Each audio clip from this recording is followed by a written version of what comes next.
හරි පුතේ අපි අද පාඩම් පටන් ගමු ජාලකරණය. ඒතර ජාලකරණය ගැන කතා කරද්දී මම හිතනවා පුතාලා හැමෝම ළඟ නිබන්ධන ටියුට් ඇති කියලා.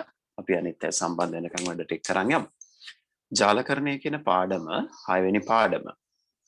ඒතර පුතේ 6 වෙනි පාඩමේ තියෙන ප්‍රධානම වැදගත්කම තමයි විභාග ප්‍රශ්න පත්‍රය ගත්තොත් අපිට විභාග ප්‍රශ්න පත්‍රයේදී MCQ ප්‍රශ්න පහුගිය අවුරුදු 10 පුරාවටම ගත්තම 8ක වගේ ප්‍රමාණයක් සාමාන්‍යයක් විදිහට ගත්තාම MCQ ප්‍රශ්න 8ක විතර ප්‍රශ්න ප්‍රමාණයක් අපට අඛණ්ඩවම ඇවිත් තියෙනවා. MCQ ප්‍රශ්න 8ක විතර ප්‍රමාණයක්. ඊට පස්සේ රචනා ප්‍රශ්න ගත්තම පුතේ ප්‍රධාන රචනා ප්‍රශ්නයක් අනිවාර්යයෙන්ම අඛණ්ඩව මේ පාඩමෙන් ඇවිල්ලා තියෙනවා. එතකොට මේ පාඩමෙන් අඛණ්ඩව ප්‍රධාන රචනා ප්‍රශ්නයක් ඇවිත් තියෙනවා. ඒ වගේම තමයි MCQ ප්‍රශ්න 8ක වගේ ප්‍රමාණයක් අඛණ්ඩව ඇවිල්ලා තියෙනවා. ඒ නිසා පුතේ පස්වෙනි පාඩමෙන් පස්සේ පටන් ගන්න මේ 6 වෙනි පාඩම විභාග ප්‍රශ්න පත්‍රයේදී ගොඩාක් වැදගත් වෙන පාඩමක්. ගොඩක් වැදගත් වෙන පාඩමක්. ඒතර ගොඩක් වැදගත් වෙනවා කියන එක හේතුව විභාග ප්‍රශ්න පත්‍රයේදී MCQ ප්‍රශ්න පත්‍රයේදී ප්‍රශ්න 8ක් විතර. ඊට පස්සේ රචනා ප්‍රශ්න පත්‍රයට ගියාම ප්‍රධාන ප්‍රශ්නයක් එනවා. ඒ නිසා මේ පාඩම ගොඩක් අපට වැදගත් වෙනවා විභාගෙට. අපි බලමු පුතේ අද දවසේදී මේ ජාලකරණ පාඩමේදී මොන වගේ සීමාවක්ද සාකච්ඡා කරන්න හදන්නේ කියලා. මේකේ අද අපි කතා කරන්න හදන්නේ පුතේ පළවෙනි අණු ඒකකය ගැන. මේකේ පළවෙනි අණු ඒකකය ගැන කතා කරන්න හදන්නේ. එතකොට පුතාලා බැලුවොත් මේක අණු ඒකක 12ක් වගේ තියෙනවා. අපි පළවෙනි එකේ ඉඳන් සාකච්ඡා කරන්න හදන්නේ. ඊට පුතේ අපි අද කතා කරන්න හදනවා සංඥා සහ ඒවායේ ගුණ ගවේෂණය. සංඥා සහ ඒවායේ ගුණ ගවේෂණය කරයි. මොකද්ද මේ සංඥා සහ ඒවායේ ගුණ කියන්නේ කියන එක ගැන තමයි බලන්න හදන්නේ. ඒතර මේකෙදී අපි කතා කරනවා සංඥා ප්‍රරූප කියන අනුමාත්‍රිකාව. ඊට පස්සේ පුතේ අපි කතා කරනවා ගුණ කියන අනුමාත්‍රිකාව ගැන. අවසානයේදී මාධ්‍යක ප්‍රචාරණ වේගය කියන කාරණාව දක්වා අපි සාකච්ඡා කරන්න යනවා. ඒ වගේම තමයි මේ සාකච්ඡා කරද්දී මේකත් එක්ක මම හිතනවා පුතාලා ගාව මම මේ දැන් පෙන්නන ටියුට් එක නිබන්ධනය පුතාලට හම්බෙලා ඇති.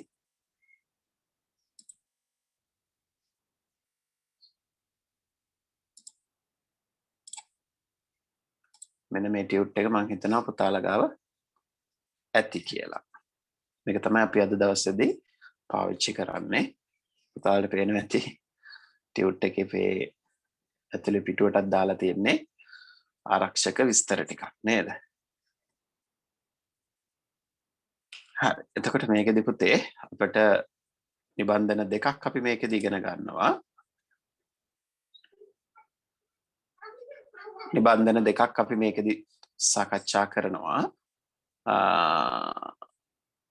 එතකොට ඒ නිබන්ධන දෙකක් එක්ක අපි වැඩ කරද්දී මේ තියෙන පළවෙනි නිබන්ධනය. පුතාලට පේනවා ඇති මේකේ අණු ඒකක 6ක් අපි සාකච්ඡා කරන්න හදනවා මේ කොටසේදී. මෙන්න මෙතන ඉඳන් තමයි අපි සාකච්ඡා කරන්න හදන්නේ. 6 සංඥා සහ ඒවායේ ගුණ ගවේෂණය. ඊයටදී අපි සාකච්ඡා කරනවා මොකද්ද පුතේ? දත්ත sannivedanaya කියන්නේ මොකක්ද කියන කාරණාව. දත්ත sannivedanaya කියන්නේ මොකක්ද කියන කාරණාව තමයි සාකච්ඡා කරන්න හදන්නේ අපි. අපි ආපහු අපේ ප්‍රසන්ටේෂන් එකට යන්න බලමු.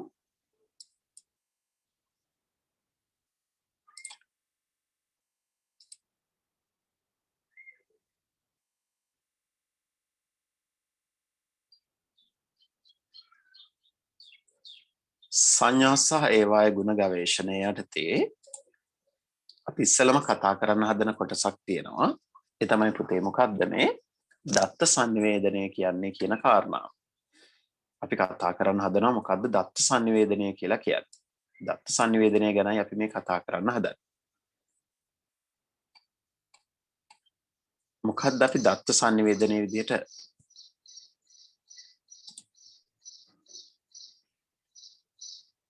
සංරචක කියනවා.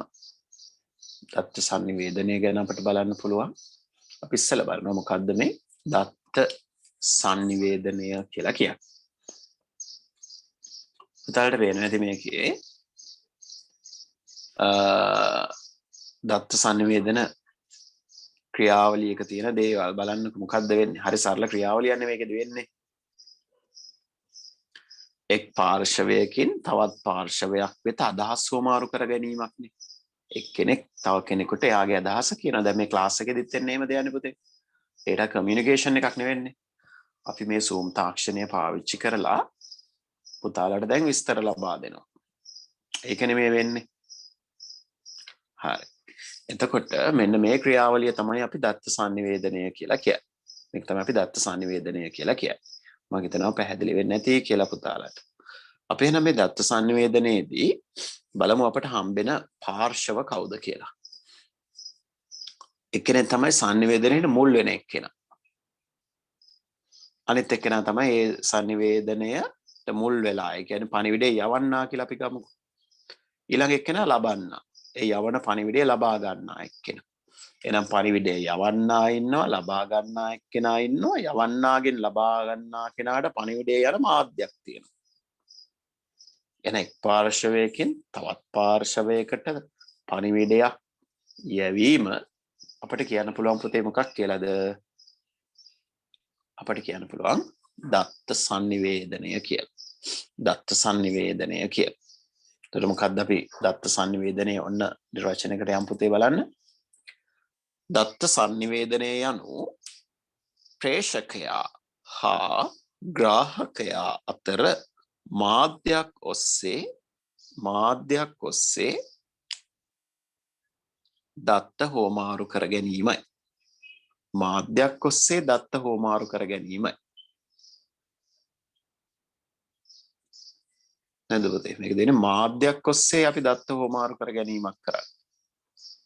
මාධ්‍යයක් ඔස්සේ දත්ත හෝමාරු කර ගැනීමක් කරමු. පුතාලා සටහනක් ලියා ගන්න ඕනේ. මම උදව් කරන්නම්. අපි ටියුට් එකට යමු. ටියුට් එකේ තියෙනවා දත්ත sannivedanaya කියලා. මේ දත්ත sannivedanaya කියන මාතෘකාව යටතේ පුතාලා ලියා ගන්න මේ ඉතිරියේ තියෙන කොටස ලියා ගමු අපි. ඒ අතර තව චූටි වැඩක් කරන්න ඕනේ පුතේ. මම හිතනවා හැමෝටම ID එකක් දීලා තියෙනවා නේද? පුතාලා පහසුවෙන් අඳුර ගන්න පුළුවන්. එතකොට අපිට ප්‍රශ්න අහන්න නම් කතා කරන්න ලේසි. ඒ ID එක හැදෙන්නේ BGMY කියන මුල් අකුරුත් එක්ක අංකයක්. අංකයට පස්සේ පුංචි ඉරක් දාලා ඔයගොල්ලන්ගේ නම ලියන්න ඕනේ. හැමෝටම එව්වේ. එතකොට පුතාලා දැන් මේ වැඩේ කරන ගමන් හැමෝම රීනේම් කරගන්න බලන්න. ඒක එච්චර අමාරු වැඩක් නෙමෙයි. පුතාලාගේ ස්ක්‍රීන් එකේ ඔය ඔයගොල්ලෝ ඉන්න අර පාරිසමන් කියලා තියෙන වැටෙන තැන දකුණු පැත්තට ගියාම ඔයගලන්ට තෝරගන්න පුළුවන් අන්මියුට් එකට දකුණු පැත්තේ තියෙන වචනේ. එතනට ගියාම වැටෙනවා රීනේම් කියලා. ඒ රීනේම් කියන එක සිලෙක්ට් කරලා පුතාලාගේ නම ලියන්න. එහෙනම් බැරි කවුරු හරි ඉන්නවා නම් මට මේ මෙසේජ් කරන්නකෝ එක්ක මම රීනේම් කරලා හදන්න. හරි. ඒ වගේම දැන් පුතාලා සටහන ලියා ගමු.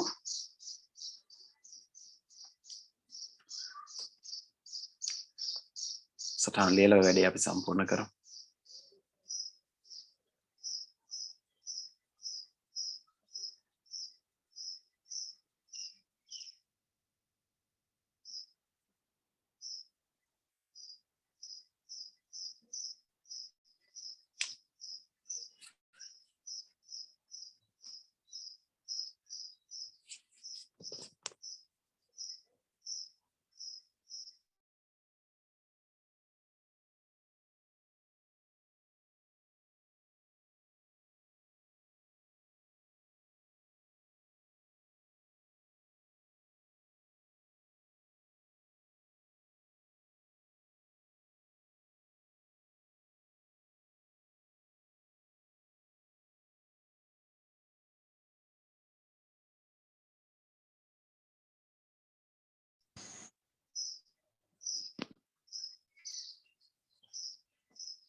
හරි. දත්ත අපි ලියාගත්ත කොහොමද? දත්ත sannivedanaya යනු ප්‍රේෂකයා හා ග්‍රාහකයා අතර. දත්ත sannivedanaya යනු ප්‍රේක්ෂකයා හැම නෙවෙයි ප්‍රේෂකයා හා ග්‍රාහකයා අතර මාධ්‍යයක් ඔස්සේ දත්ත හෝමාරු කර ගැනීමයි. එතකොට රිනේම් කරගන්න බැරි වෙච්ච හැටි මම උදව් කරා. දැන් අපි මේ කොට සාකච්ඡා කරමුකෝ. එතකොට අපි කතා කරන්න හදනවා දත්ත sannivedana පද්ධතියක සංරචක ගැන. දත්ත sannivedana පද්ධතියක සංරචක. කවුද මේ sannivedana පද්ධතියක ඉන්න අය? අර කලින් නිර්වචනයේදී අය ගැන තමයි කියවුනේ. කවුද? ප්‍රේෂකයා. ප්‍රේෂකයා කියන්නේ කවුද? ප්‍රේෂකයා කියලා කියන්නේ පුතේ දත්ත sannivedanයට මුල් වෙන එක්කෙනා. අපිට සරල වචනකින් කියන්න පුළුවන් කවුරු කියලාද? දත්ත යවන්නා කියලා කියන්න පුළුවන්. දත්ත යවන්නා ප්‍රේෂකයා. එයාට අපි කියනවා ප්‍රභවය කියලාත් කියනවා. මොකද එයාගෙන මේ වැඩේ පටන් ගන්නෙ. දැන් මේ වැඩේ මේ ක්ලාස් එකේදී නම් දත්ත යවන්නා නැත්තම් ප්‍රේෂකයා මම. දැන් මේ ටික අහන් ඉන්න කවුද? ඕගොල්ලෝ කවුද පුතේ? එතකොට ග්‍රාහකය. නම් ප්‍රේෂකයා මම, ග්‍රාහකයෝ ඕගොල්ලෝ.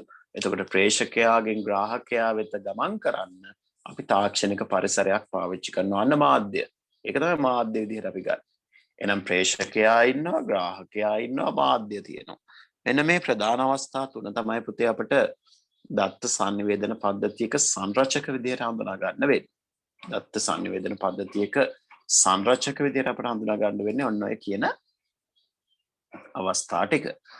එතකොට අපි ආයෙත් ටියුට් එකට ගියොත් අපි දත්ත sannivedanaya කියන්නේ මොකක්ද කියන එක කතා කරා. එයටතේ අලුත් ඡේදයකින් ආයෙ ලියා ගන්න.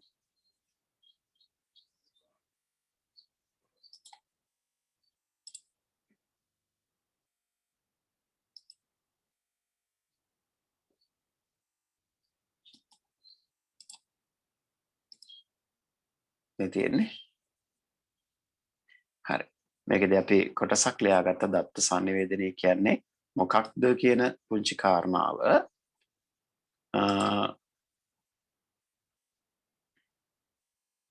දැන් අපි එතනින් පහළ තව විස්තරයකට යන්න බලමු.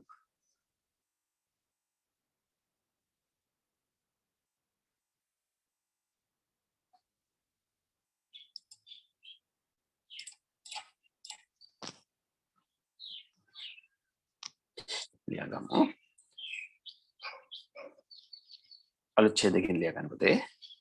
දත්ත sannivedana කාර්යයේදී දත්ත sannivedana කාර්යයේදී දත්ත sannivedana කාර්යයේදී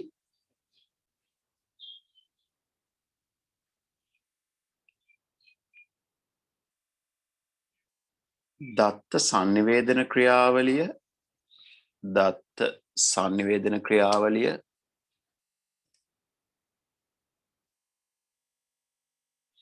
අංග සම්පූර්ණ වීම සඳහා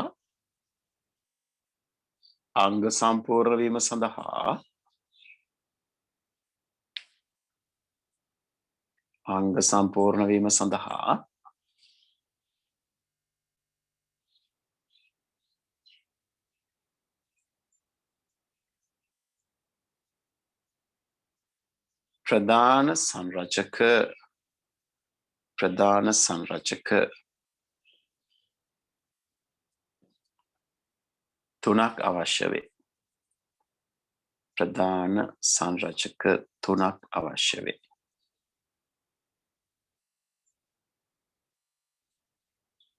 එනම්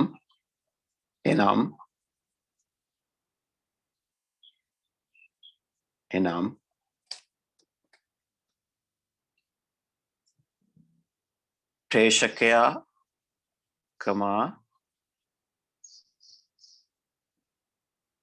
ග්‍රාහකයා ප්‍රේෂකයාකමා ග්‍රාහකයා සහ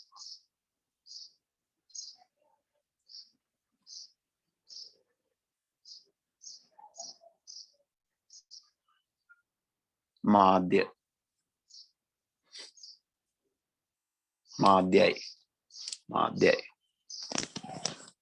හරි. හදන පුතාට හොඳට පැහැදිලි වෙන්නේ නැති දැන් පළවෙනි අනුමාත්‍රිකාව විස්තර කරපු එක නේද? පළවෙනි අනුමාත්‍රිකාව විස්තර කරපු එක පුතාට හොඳට පැහැදිලි වෙන්නේ නැති.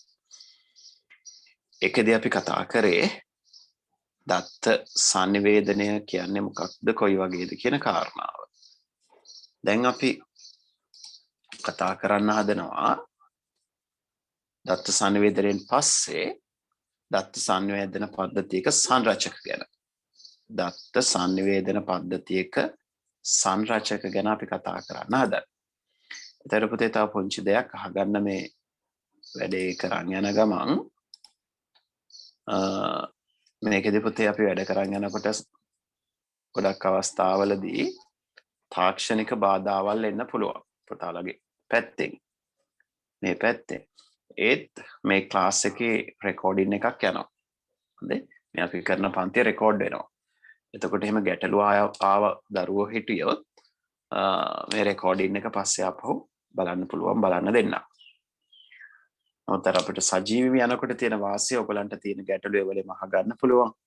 එතකොට අපි සජීවී පන්තියක වැඩ කරනවා වගේ නෑන්නේ නේද?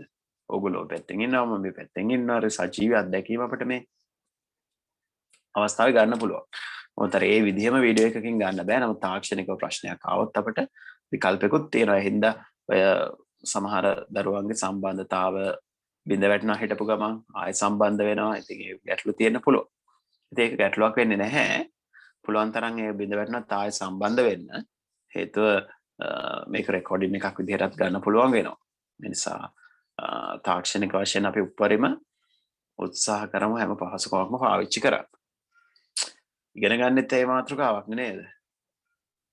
දත්ත සංනිවේදන පද්ධතියක සංරචක. දැන් කතා කරනවා සංරචක ටික ගැන. කොටස් ටික ගැන. ඒතර අපි කතා කරා සංරචක තුනක් තියෙනවා කියලා. දැන් මේ සංරචක තුන මොනවද කියලා බලන්නයි හදන්නේ. මම හිතන පුතාලට පේනවා ඇති. ගැටලු තියෙනවා නම් ඔයගොල්ලන්ට පුතේ අන්මියුට් කරලා අහන්න පුළුවන්. හොඳේ. ඔයගොල්ලෝ මයික්‍රොෆෝන් එක අන්මියුට් කරලා ප්‍රශ්න අහන්න. එතකොට මම ඒකට එවලම උත්තර දෙන්න. එහෙම නැත්නම් පුතාලට බලව මෙසේජ් එකක් දාන්න ඔය ඉන්න ගමන්. එතකොට මේ මෙසේජ් එකට මම රිප්ලයි කරන්න කට්ටියත් එක්ක. එතකොට එක්කෙනෙක් අහන ප්‍රශ්නයක් නිසා හැමෝටම පුළුවන් වෙනවා ඒ ගැන විස්තර කතා කරන්න නේද? හරි. දැන් අපි බලමු සංරචක ටික ක්‍රියාත්මක වෙන විදිය. ඔන්න පුතේ බලා ගන්න හොඳට. sender කියන්නේ කවුද? එයා තමයි අපි කිව්වා ප්‍රේෂකයාට හරි නම් ටිකක් පාවිච්චි කරනවා. ප්‍රේෂකයා කියලා කියනවා, දත්ත යවන්නා කියලා කියනවා, ඊට පස්සේ දත්ත මූලාශ්‍රය කියලා කියනවා, දත්ත ප්‍රභවය කියලා කියනවා. මේ වගේ නම් ගොඩක් අපි පාවිච්චි කරනවා මේ ප්‍රේෂකයා කියන කෙනාට. ප්‍රේෂකයා. මේ ප්‍රේෂකයාගෙන් තමයි පුතේ වැඩේ පටන් ගන්න.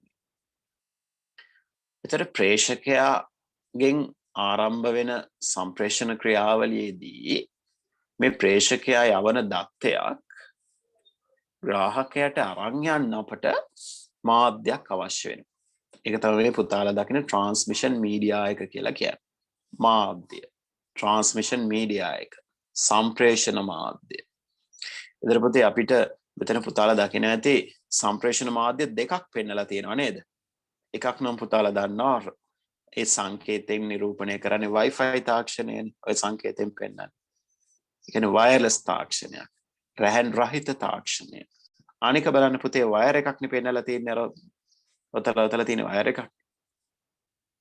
එහෙනම් ප්‍රධාන තාක්ෂණික ක්‍රම දෙකයි. ඒ තමයි රැහන් මාධ්‍ය සහ රැහන් රහිත මාධ්‍ය. රැහන් මාධ්‍ය, රැහන් රහිත මාධ්‍ය. එහෙනම් ඔන්න තව කරුණක් ඉගෙන ගත්තා. මොකද්ද? ප්‍රේෂකයා කියන්නේ දත්ත සම්ප්‍රේෂණයට මුල් වෙන එක්කෙනා. අපිට කියන්න පුළුවන් කවුරු කියලාද? එයා තමයි දත්ත යවන්න.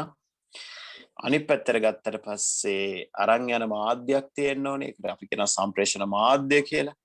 සම්ප්‍රේෂණ මාධ්‍යයේදී පුතේ ප්‍රධාන මාධ්‍ය දෙකක් හම්බ වෙනවා. රැහන් මාධ්‍යයි රැහන් රහිත මාධ්‍යයි. රැහන් මාධ්‍ය රැහන් රහිත මාධ්‍ය. ඊට පස්සේ සම්ප්‍රේෂණය ආරම්භ වෙනවා. ඔන්න යවන්නා දත්තයක් සම්ප්‍රේෂණය කරනවා. යවන්නා දත්තයක් සම්ප්‍රේෂණය කරාම ඒ සම්ප්‍රේෂණය කරන්න යන දේ සම්ප්‍රේෂණ මාධ්‍යයක් කරා තමයි ගමන් කරන්නේ. සම්ප්‍රේෂණ මාධ්‍යයක් කරා ගමන් කරන්නේ කාගේ ළඟටද? අපි යාට කියනවා කවුරු කියලාද? ග්‍රාහකයා. receiver. ග්‍රාහකයා කියලායි අපි ආව අර්ථ දක්වනවා. ග්‍රාහකයා ගාවට යන්නේ. එහෙනම් ඔන්න ප්‍රේෂකයා, සම්ප්‍රේෂණ මාධ්‍ය, ග්‍රාහකයා. එහෙනම් මේ තුන් දෙනා අපි අඳුර ගන්නවා කවුරු කියලාද?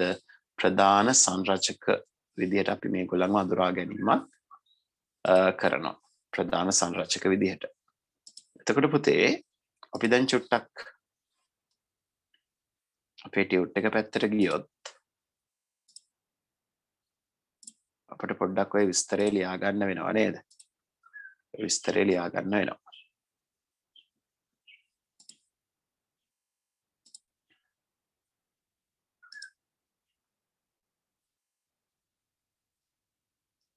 මේ තියෙන දත්ත සංනිවේදන පද්ධතියක සංරචක. දත්ත සංනිවේදන පද්ධතියක සංරචක. එතකොට දත්ත සංනිවේදන පද්ධතියක සංරචක ගැන කතා කරද්දී අපට හම්බෙන ප්‍රධාන අවස්ථා තුන තමයි ප්‍රේෂකයා, දත්ත සම්ප්‍රේෂණ මාධ්‍ය, අනිත් පැත්තට කවුද පුතේ? ග්‍රාහකයා. එහෙනම් දැන් අපි සටහන් වලට යමු. ටියුට් එකට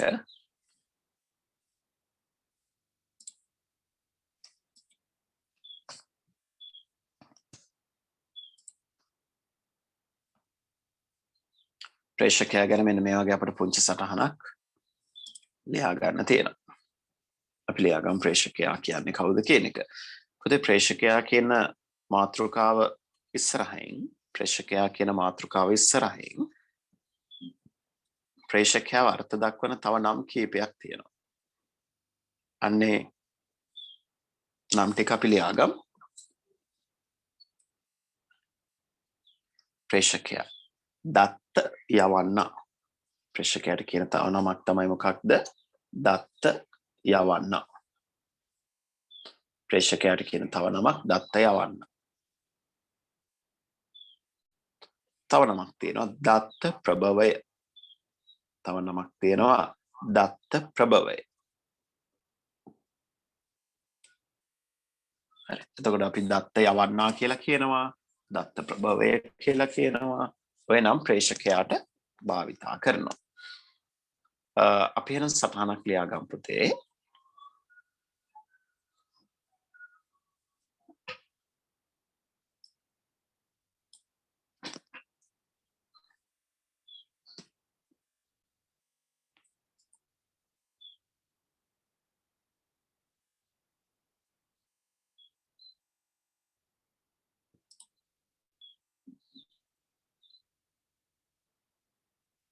ලියාගමු සටහනක්. ප්‍රේෂකයා යනු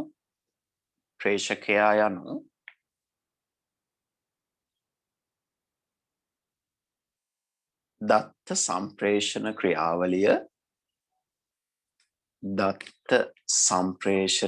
ක්‍රියාවලිය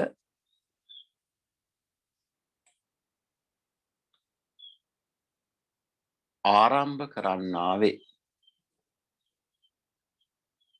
ප්‍රේෂකයා යනු දත්ත සම්ප්‍රේෂණ ක්‍රියාවලිය ආරම්භ කරන්නා වේ.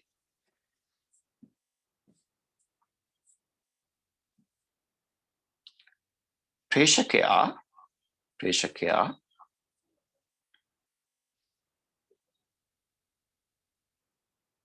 යම්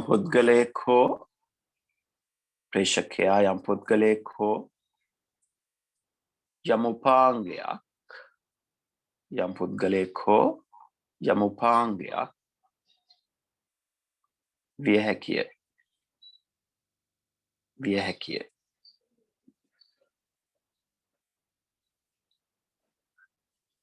ප්‍රේක්ෂකයා යම් පුද්ගලයෙක් හෝ උපාංගයක් විය හැකියි. පුද්ගලයෙක් වෙන්නත් පුළුවන් පුතේ. ප්‍රේක්ෂකයා කියන එක්කෙනා දත්ත යවන්නා කියන කෙනා පුද්ගලයෙක් විදිහට අපට හඳුනා ගන්නත් පුළුවන්. එහෙම නැත්නම් එයා උපාංගයක් වෙන්නත් පුළුවන්. උපාංගයක් ලෙස හඳුනාගත හැකි වෙයි. පුද්ගලයෙක් වෙන්නත් පුළුවන්, උපාංගයක් වෙන්නත් පුළුවන්. පුද්ගලයෙක් විදිහට හැසිරෙනවා, උපාංගයක් විදිහට මේක මේ ප්‍රේක්ෂකයා හැසිරෙනවා.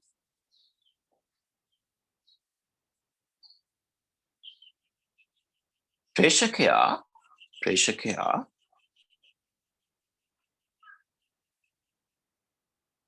සම්ප්‍රේෂකයා ලෙසද අලුත් වචනයක්. ප්‍රේක්ෂකයා සම්ප්‍රේෂකයා ලෙසද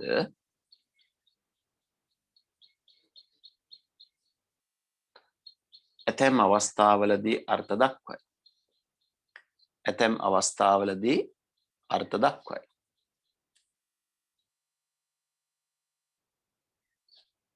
ඇතැම් අවස්ථාවලදී අර්ථ දක්වයි.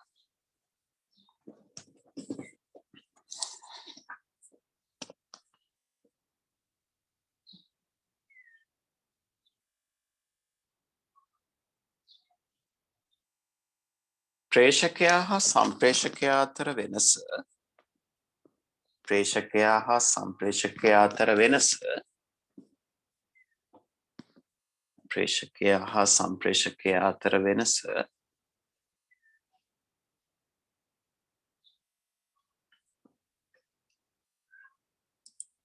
ප්‍රේක්ෂකයා හා සම්ප්‍රේෂකයා අතර වෙනස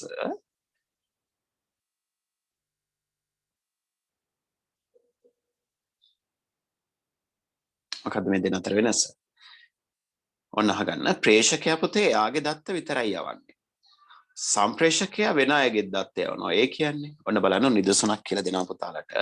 දැන් ඔන්න අපි SMS එකක් පණිවිඩයක් යවුවොත් අපි ඒ යවන පණිවිඩය දැන් හිතන්න මම පුතාලට පණිවිඩයක් වෙනවා කියලා ක්ලාස් එක ගැන මෙසේජ් එකක් දානවා.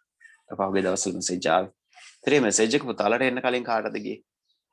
සර්විස් ප්‍රොවයිඩර් සේවා සැපයුම් කරට. ඒ කියන්නේ ඕගොල්ලන් පාවිච්චි කරන සිම් එක අයිති ආයතනයට. ඒගොල්ලෝනේ ඕගොල්ලන්ට එවන්නේ පුතේ. ඉතින් ඒ ආයතනය මම අපි අපෝ SMS එක ලබා ගත්තා. ඊට පස්සේ එයා තමයි ඕගොල්ලන්ට එවෙ. එතකොට එයා කවුද එයා? අනේ එයා සම්ප්‍රේෂණ ක්‍රියාවලිය කරා. හැබැයි එයා ප්‍රේක්ෂකයා නෙවෙයි. එයාට කියන්නේ සම්ප්‍රේෂකයා කියලා. ඒතර සම්ප්‍රේෂකයා කවුද පුතේ? සම්ප්‍රේෂකයාගේ වැඩේ තමයි වෙනත් අයගේ දත්ත ලබාගෙන සම්ප්‍රේෂණය කරනවා. ප්‍රේක්ෂකයා තමන්ගේ දත්ත විතරක් සම්ප්‍රේෂණය කරද්දී සම්ප්‍රේෂකයා වෙනත් අයගේ දත්ත ලබාගෙන සම්ප්‍රේෂණය කරනවා. ඒ වෙනස ඒක. හැබැයි තව විශේෂ තැනක් තියෙනවා. ප්‍රේක්ෂකයා තමන්ගේ දත්ත විතරක් සම්ප්‍රේෂණය කරනකොට සම්ප්‍රේෂකයා අනිත් අයගේ දත්ත වගේම එයාගේ දත්තත් සම්ප්‍රේෂණය කරනවා. දැන් පුතේ අපි අපේ නිදසුනම ගත්තොත් තව නිදසුන ගොඩක් ගන්න පුළුවන්. මේ නිදසුනම ගත්තොත් මේ නිදසුනේදී ආයතනය ඒ ආයතනයේම එවන මෙසේජ් දැන් තියෙනවනේ. පුතාලට ගත්තොත් ඒගොල්ලන්ගේ බිල් විස්තර, ඒගොල්ලන්ගේ ප්‍රොමෝෂන් විස්තර ඒ ආයතනයේ විසින් ඕගොල්ලන්ට ඍජුවම එවන පණිවිඩ තියෙනවනේ. ආයතනයේ විසින් ඍජුවම එවන මෙසේජ් තියෙනවනේ. ඒතර යා ප්‍රේක්ෂකයා විදිහට වැඩ කරලා තියෙනවනේ. ඒ කියන්නේ එයා විසින් යවපු පණිවිඩක් තියෙනවා. අපි යවන පණිවිඩෙත් යවනවා. එහෙනම් ප්‍රේක්ෂකයා සහ සම්ප්‍රේෂකයා අතර ප්‍රධාන වෙනස වෙන්නේ ප්‍රේක්ෂකයා හා සම්ප්‍රේෂකයා අතර ප්‍රධාන වෙනස වෙන්නේ ප්‍රේක්ෂකයා තමුන්ගේ දත්ත පමණක් sannivedanaya කරන අතර සම්ප්‍රේෂකයා තමුන්ගේ දත්ත මෙන්ම අන් අයගේ දත්තද සම්ප්‍රේෂණය කරයි. ඔක තමයි මේ දෙන්නගේ වෙනස. අපි ලියා ගමු. වෙනස වන්නේ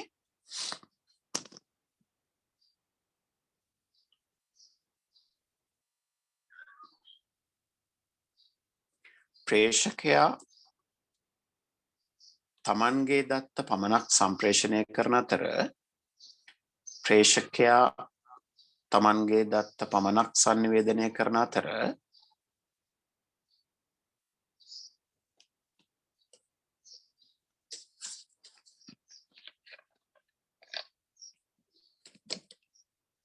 සම්ප්‍රේෂකයා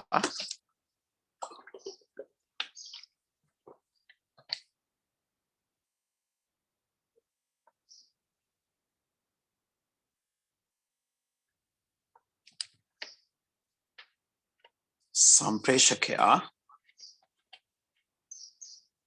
තමන්ගේ දත්ත මෙන්ම අන් අයගේ දත්තද සම්ප්‍රේෂණය කරයි.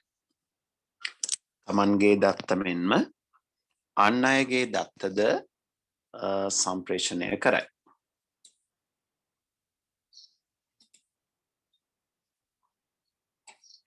එතකොට පුතේ මෙතෙන්දී පුතාලට පේනවා ඇති තමන්ගේ දත්ත මෙන්ම අන් අයගේ දත්ත සම්ප්‍රේෂණය කරයි. එහෙනම් මේකේ නිදසුනක් දීලා තියෙන උදාහරණයක් පුතාලා බැලුවොත් පේනවා.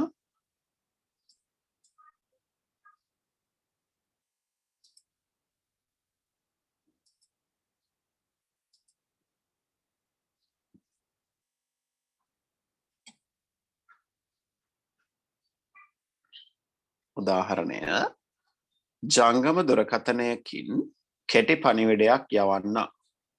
ජංගම දුරකථනයකින් කෙටි පණිවිඩයක් යවන්න. කවුද? ප්‍රේෂකයා. ඒ කියන්නේ අපි මෙසේජ් එකක් යවුවොත් ප්‍රේෂකයෝ. ඔයගොල්ලෝ මෙසේජ් එකක් යවුවොත් ප්‍රේෂකයෝ. ඒතර පුද්ගලයෙක්නේ හඳුනාගත හැකිය. මහා මාර්ග පාලන මධ්‍යස්ථානයක් වෙත අපි කියන්නේ ට්‍රැෆික් කන්ට්‍රෝල් ඒවා කියලා. ඒ වගේ ට්‍රැෆික් කන්ට්‍රෝලින් සෙන්ටර් එකකට මහා මාර්ග පාලන මධ්‍යස්ථානයක් වෙත ඡායාරූප ලබාගෙන නැත්නම් වීඩියෝ දර්ශන ලබාගෙන මහා මාර්ගයේ ලබා දෙන මහා මාර්ගයේ සවිකර ඇති කැමරාවක් ප්‍රේක්ෂකයා ලෙස හඳුනාගත හැකියි. එතකොට ට්‍රැෆික් කැමරා කියන්න පුළුවන් අපිට. එතන මේ මාර්ග පාලන කටයුතු වලදී ට්‍රැෆික් කන්ට්‍රෝල් කරද්දී ඡායාරූප එහෙම නැත්නම් අදාළ වීඩියෝ දර්ශන ලබා දෙන්න පාවිච්චි කරන කැමරාවක් අපිට ගන්න පුළුවන් කවුරු විදිහටද? එයාත් ප්‍රේක්ෂකයෙක් විදිහට ගන්න පුළුවන්. එතකොට පුද්ගලයෙක් සහ යම් පුද්ගලයෙක් හෝ උපාංගයක් කියන එකට ඔන්න නිදසුන් දෙක. පුද්ගලයෙක් ජංගම දුරකථනයකින් කෙටි පණිවිඩයක් යවන කෙනා. එයා පුද්ගලයෙක්. එතකොට අර කැමරාවක් කරා පණිවිඩ ලබා දීමේදී දත්ත සම්ප්‍රේෂණයේදී කැමරාව තමයි එතෙන්දී ප්‍රේක්ෂකයා වෙන්නේ. කැමරාව කියන්නේ උපකරණයක්, උපාංගයක්. එහෙනම් පුතේ උපාංග ප්‍රේක්ෂකයෝ විදියට හැසිරෙනවා. පුද්ගලයෝ ප්‍රේක්ෂකයෝ විදියටත් හැසිරෙනවා. මම හිතනවා මේ කොටස හොඳට පැහැදිලි වෙන්නේ නැති ප්‍රේක්ෂකයා වෙන් කරලා හඳුනා ගැනීම. ප්‍රේක්ෂකයාට අමතරව තව වචනයක් කතා කරා ඒ තමයි සම්ප්‍රේෂකයා. ඒතර පුතේ ප්‍රේක්ෂකයාගේ සම්ප්‍රේෂකයාගේ වෙනස මොකද්ද? ප්‍රේක්ෂකයා එයාගේ දත්ත විතරක් යවනකොට සම්ප්‍රේෂකයා එයාගේ දත්ත වගේම අනිත් අයගේ දත්තත් යවනවා. එතකොට හොඳම නිදසුන තමයි ජංගම දුරකථන සේවා සපයන්න. නිදසුනක් ඒක. තව නිදසුන් ගන්න පුළුවන්. එක නිදසුනක්. මම හිතනවා මේ කොටස් ටික පුතාලට හොඳට පැහැදිලි වෙන්න ඇති කියලා. පුතේ ගැටලු තියෙනවා නම් අහන්න ඕනේ. දැන් ඔයගොල්ලෝ මොකද්ද කරන්න ඕනේ? අන්මියුට් කරන්න. ප්‍රශ්නේ අහන්න. මේක මොකද්ද කියලා. එතකොට මේක අර සජීවී ක්ලාස් එකක තියෙන සජීවී බව දිගටම අපිට තියාගන්න පුළුවන් වෙනවා. තේරුණාද? අපි යනවා ඊළඟ මාතෘකාව ගැන බලන්නේ තමයි දත්ත සම්ප්‍රේෂණ මාධ්‍ය. දත්ත සම්ප්‍රේෂණ මාධ්‍ය. දැන් අපි කතා කරන්න හදන්නේ දත්ත සම්ප්‍රේෂණ මාධ්‍ය ගැන. එතකොට දත්ත සම්ප්‍රේෂණ මාධ්‍ය ගැන කතා කරද්දී අපි මේකත් බොහොම කෙටියෙන් දැනට කතා කරන්නේ අපි වෙනම අනුමාතෘකාවක් අපිට හම්බ වෙනවා ඊළඟ අණු ඒකකවලදී මේ සම්ප්‍රේෂණ මාධ්‍ය ගැන ටිකක් ගැඹුරින් ඉගෙන ගන්න. රැහන් මාධ්‍ය ගැන අපි ඉගෙන ගන්නවා. ප්‍රධාන තුනක් තියෙනවා කියලා. රැහන් රහිත මාධ්‍ය ගැන ඉගෙන ගන්නවා. ඒකෙදී අපි කතා කරන Wi-Fi තාක්ෂණය, Bluetooth තාක්ෂණය, infrared අදෝරක්ත කිරණ තාක්ෂණය, ජංගම දුරකථනවල තියෙන ශුද්‍ර තරංග කියන තාක්ෂණය හැම එකක් ගැනම ගැඹුරින් කතා කරලා වැඩ කරන හැටිත් ඉගෙන ගන්නවා. ඒ නිසා දැනට සංරචක නිර්වචනය කිරීමක් විතරයි බලන්න හදන්නේ. අපි සටහනක් ලියාගන්න ගමන් මේක තේරුම් ගමු. දත්ත සම්ප්‍රේෂණ මාධ්‍ය.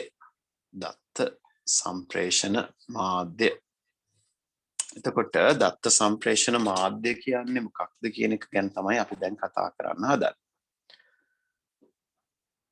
ග්‍රාහක අහගමු ග්‍රාහකයාගේ අන්තයේ ඉඳන් පුතේ ග්‍රාහකයාගේ අන්තයේ ඉඳන් ප්‍රේෂකයාගේ අන්තය වෙනකම් ග්‍රාහකයාගේ අන්තයේ ඉඳන් ප්‍රේෂකයාගේ අන්තය වෙනකම් දත්ත ගෙන යන මාධ්‍ය තමයි අපට දත්ත සම්ප්‍රේෂණ මාධ්‍ය කියලා ගන්න පුළුවන්.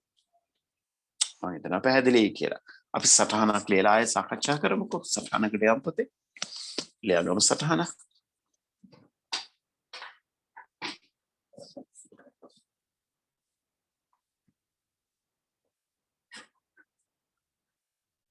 ප්‍රේෂකයාගේ අන්තයේ සිට ප්‍රේෂකයාගේ අන්තයේ සිට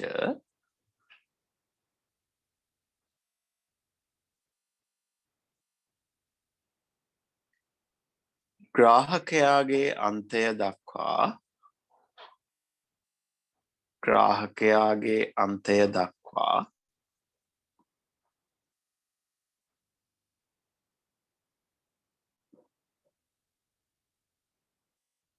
දත්ත ගෙන යනු ලබන මාධ්‍ය දත්ත ගෙන යනු ලබන මාධ්‍ය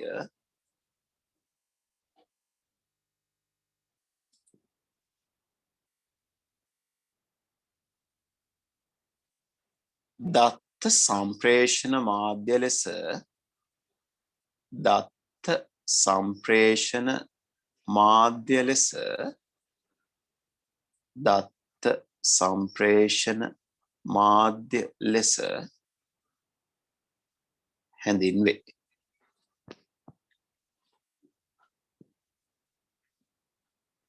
දත්ත සම්ප්‍රේෂණ මාධ්‍ය ලෙස හැඳින්වේ.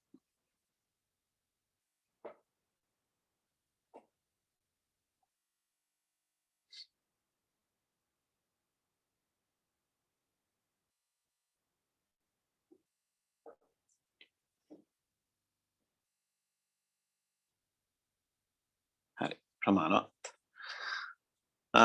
අපිට කතා කරන්න තියෙන පුතේ ඊළඟට අවසාන සංරචකයේ තමයි මොකද්ද?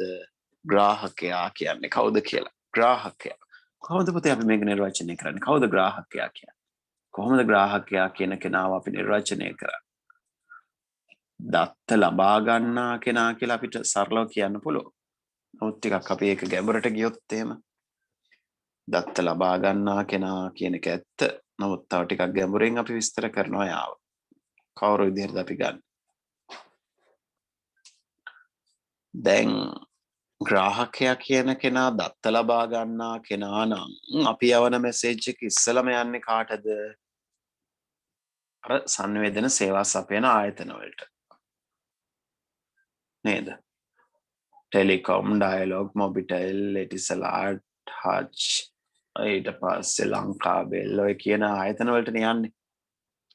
ලංකාවේ දින. ඒතර එහෙනම් ඒගොල්ලෝ ග්‍රාහකයෝද? නෑ අපි කියව ඒගොල්ලෝ සම්ප්‍රේෂකයෝ කියලා. එහෙනම් ග්‍රාහකයා කියන්නේ දත්ත ලබා ගන්නා කෙනාම නෙවෙයි. එහෙනම් කවුද? ග්‍රාහකයෝ කියලා කියන්නේ පුතේ දත්ත අවසන් වරට ලබාගෙන එහි අන්තර්ගතය කියවලා තේරුම් ගන්න අය. දැන් අපි මෙසේජ් එකක් යවුවම ඒක ටෙලිකොම් ඩයලොග් මොබිටෙල් වලට ගියාම ඒකේ අන්තර්ගතය ඒගොල්ලෝ අවසන් වරට කියවන අය නෙවෙයිනේ. ඒක අවසන් වරට කියවීම කරන්නේ අවසානට අපි ලැබෙන්න ඕන කෙනානේ. දැන් මම මෙසේජ් එක කරනවා පුතානේ අන්තිමට ඔක බලන්න. ඒතර ඔයගොල්ලෝ කවුරු බවට පත් වෙනවද? ග්‍රාහකයා බවට පත් වෙනවා. එහෙනම් ග්‍රාහකයා කියන්නේ කවුද? අවසන් වරට අන්තිමට ලැබෙන කෙනා තමයි ග්‍රාහකයා. ඒ වගේම එයාගේ විශේෂත්වය තමයි අන්තිමට ලැබෙනවා වගේම එයා තව දෙයක් කරනවා. මොකද්ද කරන්නේ? ඒ අන්තර්ගතය කියවලා තේරුම් ගැනීමකුත් කරනවා. කියවලා තේරුම් ගැනීමකුත් කරනවා. අන්තර්ගතය කියවලා තේරුම් ගන්නෙකුත් වෙනවා. එහෙනම් පුතේ අපි සටහනක් ලියමු. ග්‍රාහකයා කියන කයටතේ සටහන ලියන්නේ දත්ත සම්ප්‍රේෂණ ක්‍රියාවලියේදී දත්ත සම්ප්‍රේෂණ ක්‍රියාවලියේදී දත්ත සම්ප්‍රේෂණ ක්‍රියාවලියේදී අවසන් වරට දත්ත සම්ප්‍රේෂණ ක්‍රියාවලියේදී අවසන් වරට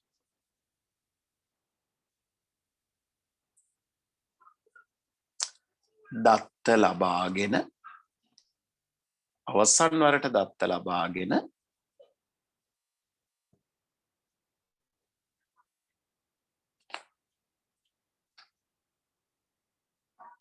අවසන් වරට දත්ත ලබාගෙන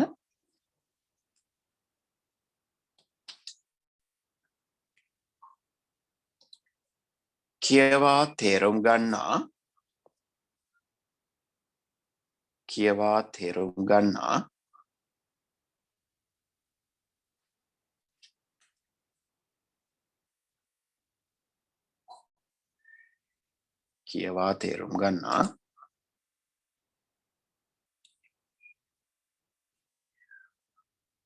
පුද්ගලයා හෝ උපාංගය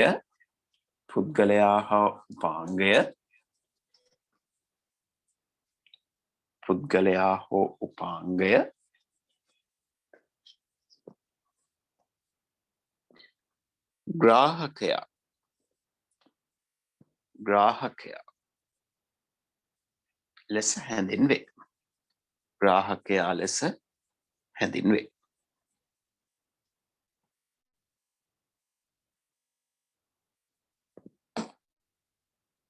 හරි. එතකොට පුතාට තේරෙනවා ඇති ඔන්න ප්‍රධාන සංරචක තුන ගැන අපි කතා කරා සංනිවේදන ක්‍රියාවලියේදී අපට වැදගත් වෙන. ඒතර මොනවද මේ ප්‍රධාන සංරචක තුන විදිහට අපිට ගන්න පුළුවන් අවස්ථාව වෙන්නේ?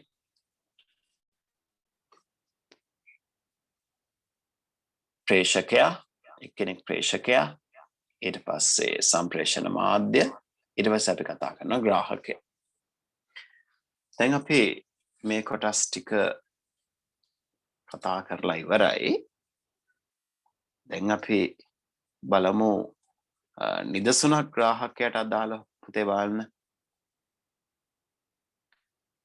කෙටි පණිවිඩයක් ලබාගෙන කියවා තේරුම් ගන්නා තැනැත්තා ග්‍රාහකයා ලෙස හඳුනාගත හැකියි. කියවලා තේරුම් ගන්න කෙනා තමයි ග්‍රාහකයා. දුරස්ථ පාලකයක් මගින් ලබා දෙන සංඥාවක් ලබාගෙන නාලිකා වෙනස් කරන රූපවාහිනිය ග්‍රාහකයා ලෙස හඳුනාගත හැකියි. ඊතර පුතේ ග්‍රාහකයා නිර්වචනය කරද්දී කිව්වා අවසන් වරට කියවා තේරුම් ගන්නා පුද්ගලයා හෝ උපාංගය නේද? පුද්ගලයා හෝ උපාංගය. දුර කෙටි පණිවිඩය ලබාගෙන කියවා තේරුම් ගන්නා තැනැත්තා කවුද?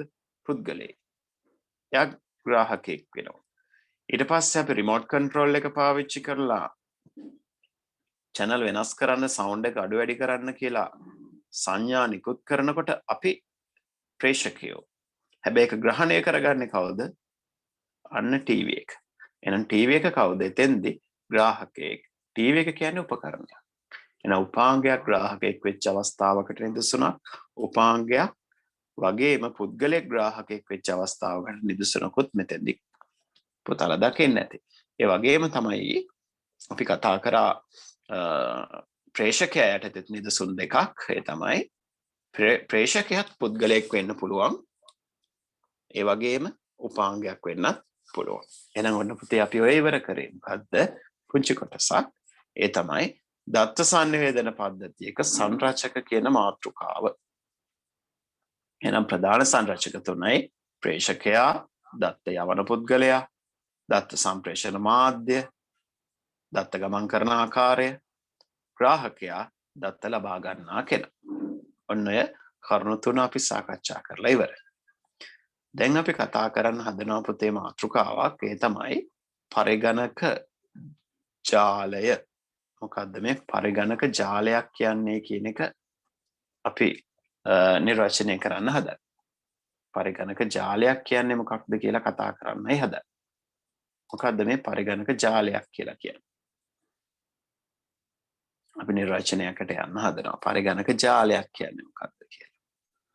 එතකොට පරිගණක ජාල ගැන කතා කරද්දී පුතාලා අහලා තියෙනවා දුරකථන ජාල. මේ ජාල කියන වචනේ අපි පරිගණක කියන වචනේ සම්බන්ධ කරන්න කලින් අපට කතා කරන්න පුළුවන් සාමාන්‍ය අවස්ථාවල් නේද? ඒ කියන්නේ ජාල. එතකොට අපට ගන්න පුළුවන් පාසල් ජාලය. ජාලය නෙට්වර්ක් කියන වචනේ අපි ඉස්සෙල්ලා තේරුම් ගමු. ඊට පස්සේ අපි කතා කරමු මේ පරිගණක ජාල කියන එක. පාසල් ජාලය. ඊට පස්සේ අපි කියනවා දුරකථන ජාල. ඊළඟට අපි කියනවා ව්‍යාපාර ජාලයක් හැදිලා තියෙනවා. එතකොට දැන් මේ දවස්වල වෛරස් පැතිරීමක් ජාල විදිහට යන්නේ. පොකුරු ජාලයක් විදිහට, එකතුවක් විදිහට. දැන් සිංහල අවුරුදු පොකුරු. ඒ වගේ එකක් නේ දැන් හදාගෙන තියෙන්නේ. එතකොට ජාලයක් කියලා කියනකොට අපිට ගන්න පුළුවන් දේ තමයි පුතේ මොකද්ද? පරිගණක වල එකතුවක්. එතකොට මේ පරිගණක ජාලයකදී පරිගණක ගොඩක් තියෙන්න ඕනේ. පාසල් ජාලයකදී පාසල් ගොඩක් තියෙන්න ඕනේ. දුරකථන ජාලයකදී දුරකථන ගොඩක් තියෙන්න ඕනේ. එතකොට මේ විදිහට ගොඩක එකතුවකින් නම් පුතේ ජාලයක් නිර්මාණය වෙන්නේ ජාලයක කොටස් කීපයක් තියෙන්න ඕනේ. කියන්නේ කීප දෙනෙක් ඉන්නවා. එහෙනම් පරිගණක ජාලයක් කියවම අපිට නිකම්ම කියන්න බෑ පරිගණක එකතුවක් කියලා. නිකම්ම පරිගණක එකතුවක් කිව්වොත් අපිට ඒක පරිගණක ජාලයක් විදිහට ගන්න බෑ. එහෙනම් පරිගණක ජාලයක් කියන්න මෙන්න මේ ලක්ෂණ තියෙනවා. බලමු මොකක්ද තියෙනවනේ ලක්ෂණය කියලා. ඊට මම පෞෂයා කරනවා.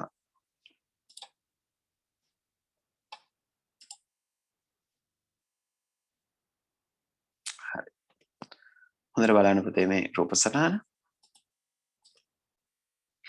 මේක දිහා බැලුවම පුතාලට පේනවා ඇති පරිගණක ගොඩක් තියෙනවා. පරිගණක ගොඩක් තියෙනවා. හැබැයි මේ පරිගණක ගොඩ එකක් අනෙකත් එක්ක මොකක් වෙලා තියෙනවද? සම්බන්ධ වෙලා තියෙනවා.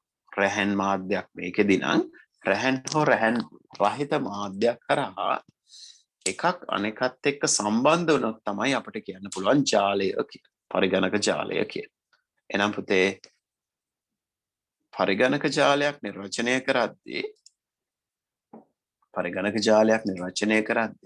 අපිට වැදගත් වෙන තැනක් තියෙනවා. මොකක්ද ඒ වැදගත් වෙන තැන? ඒ වැදගත් වෙන තැන තමයි පරිගණක එකතුවක් අපි පරිගණක ජාලයක් විදිහට ගත්තොත් එහෙම නිර්වචනය වැරදි.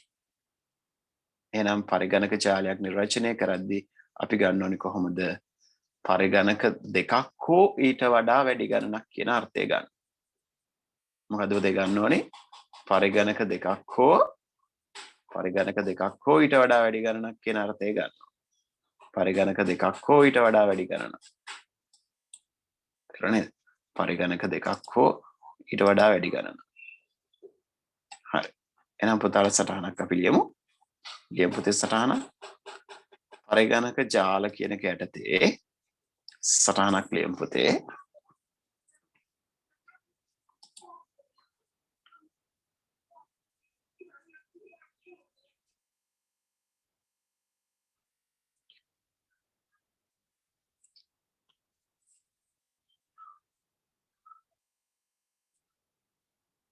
පරිගණක ජාලයක්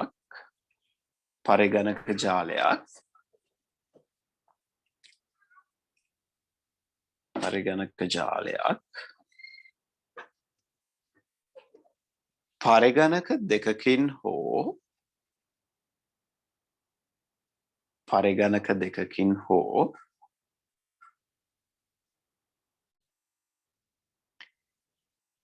ඊට වඩා වැඩි ප්‍රමාණයකින් හෝ පරිගණක දෙකකින් හෝ ඊට වඩා වැඩි ප්‍රමාණයකින් හෝ සමන්විත වන අතර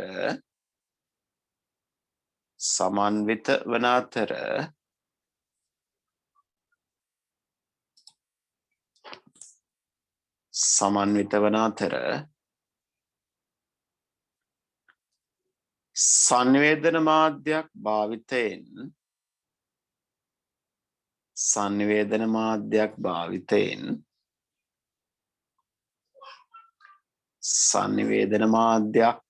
භාවිතයෙන් සම්පත් සම්පත් බෙදා ගැනීම. සම්පත් බෙදා ගැනීම සිදු කරයි.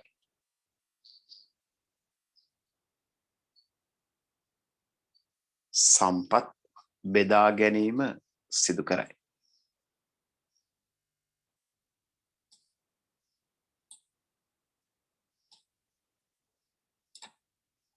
සම්පත් බෙදා ගැනීම සිදු කරයි.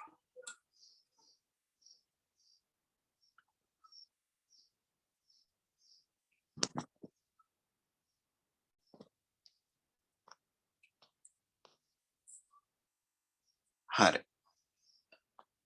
දැන් අපි ඊළඟ මාතෘකාවට යන්න හදන්නේ පුතේ. බලමු මොකද්ද මේ අපට හම්බෙන්නේ ඊළඟ මාතෘකාව කියලා. ඊළඟ මාතෘකාවට ගියොත් අපි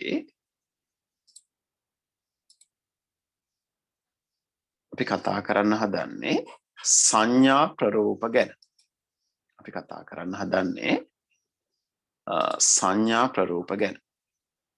පුතාට ටියුට් එකට ගියොත් දකින්න පුළුවන් මේ කොටස සංඥා ප්‍රරූප. අපි කතා කරන්න හදන්නේ සංඥා ප්‍රරූප ගැන. සංඥා ප්‍රරූප.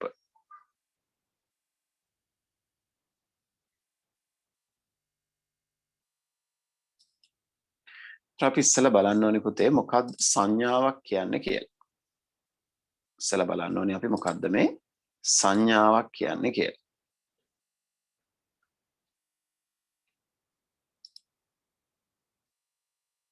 සංඥා. සංඥා ප්‍රරූප.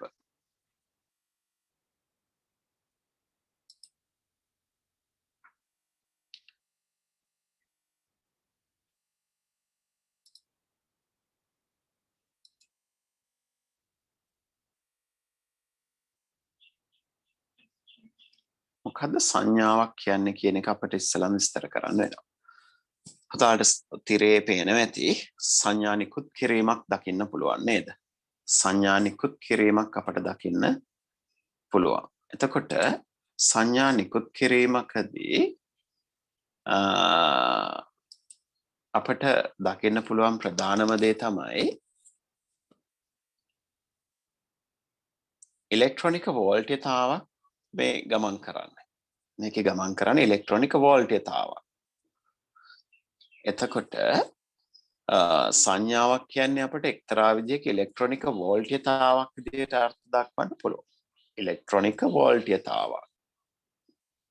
එතකොට මේ ඉලෙක්ට්‍රොනික වෝල්ටේජතාව කාලයත් එක්කයි හැසිරෙන්නේ.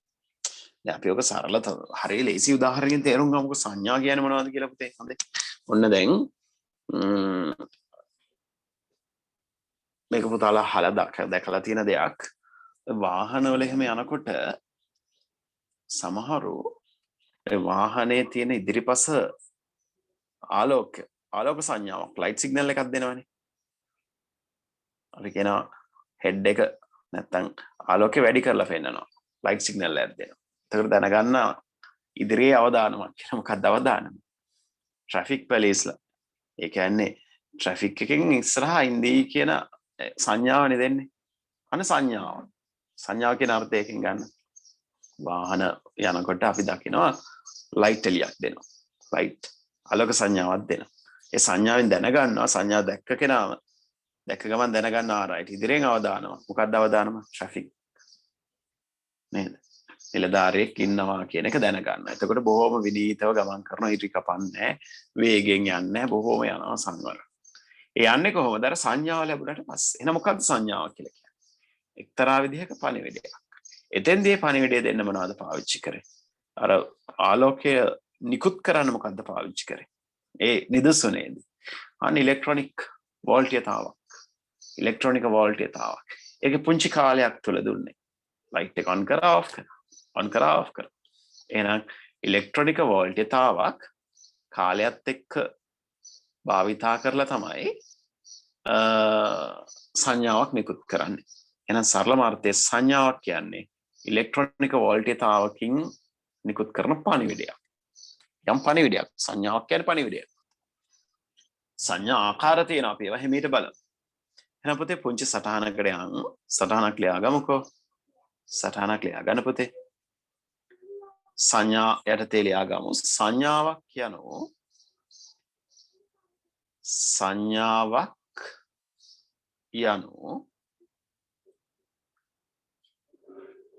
සංඥාවක් යනු ඉලෙක්ට්‍රොනික වෝල්ටීයතාවක්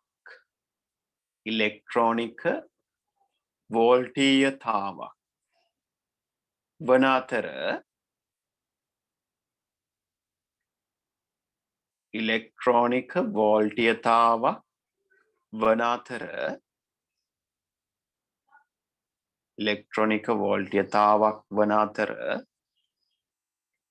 එය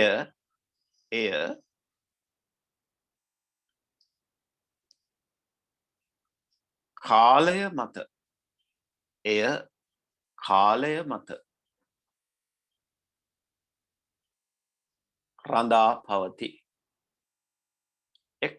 මත රඳා පවතී. සංඥාවක් කියන්නේ ඉලෙක්ට්‍රොනික වෝල්ටීයතාවක් කාලයත් එක්කයි මේක රඳා පවතී. ඒතර යම් කාලයක් තුළ නිකුත් කරන වෝල්ටීයතාවක් ඉලෙක්ට්‍රොනික වෝල්ටීයතාවක් එක්ක තමයි මේ සංඥාව කියන එක හැසිරෙන්නේ. ඒකටම ලියා ගන්න පුතේ.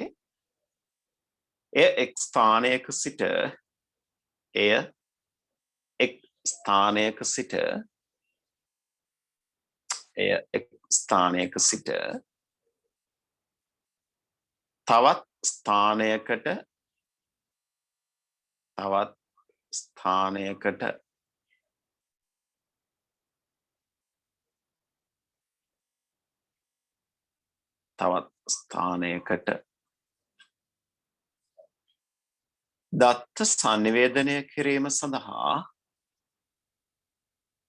දත්ත සංනිවේදනය කිරීම සඳහා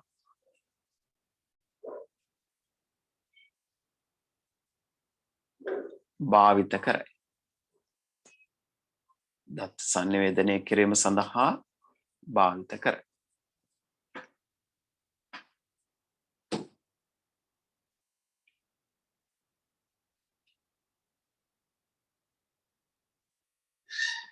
මේක තමයි අපි සංඥා ගැන කතා කරද්දී අපි අවධානය යොමු කරන තැන වෙන්නේ.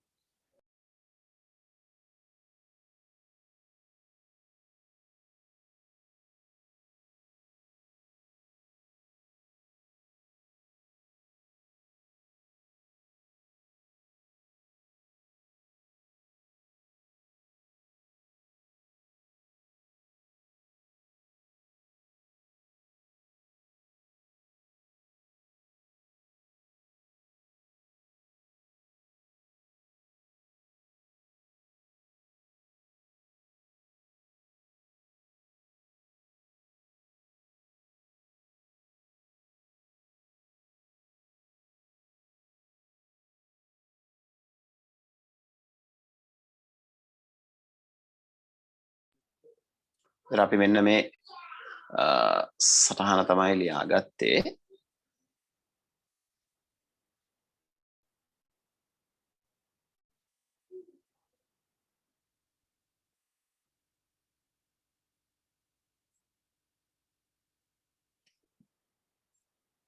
හරි. දැන් අපි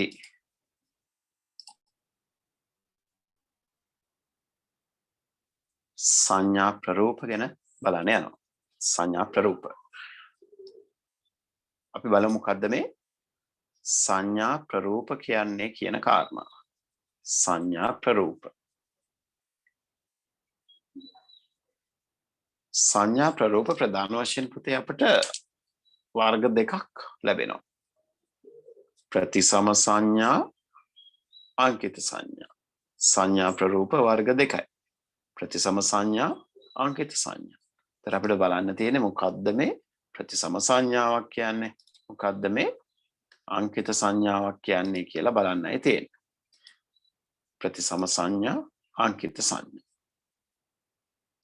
ඒතර පුතාලා ටියුට් එකට ගිහින් බැලුවොත් ප්‍රතිසම සංඥා සහ අංකිත සංඥා කියන මාතෘකා දෙකෙන් පහළට ගිහින් ඒකේ පෙන්නලා තියෙනවා ප්‍රතිසම සංඥාවක රූපය කොයි වගේද?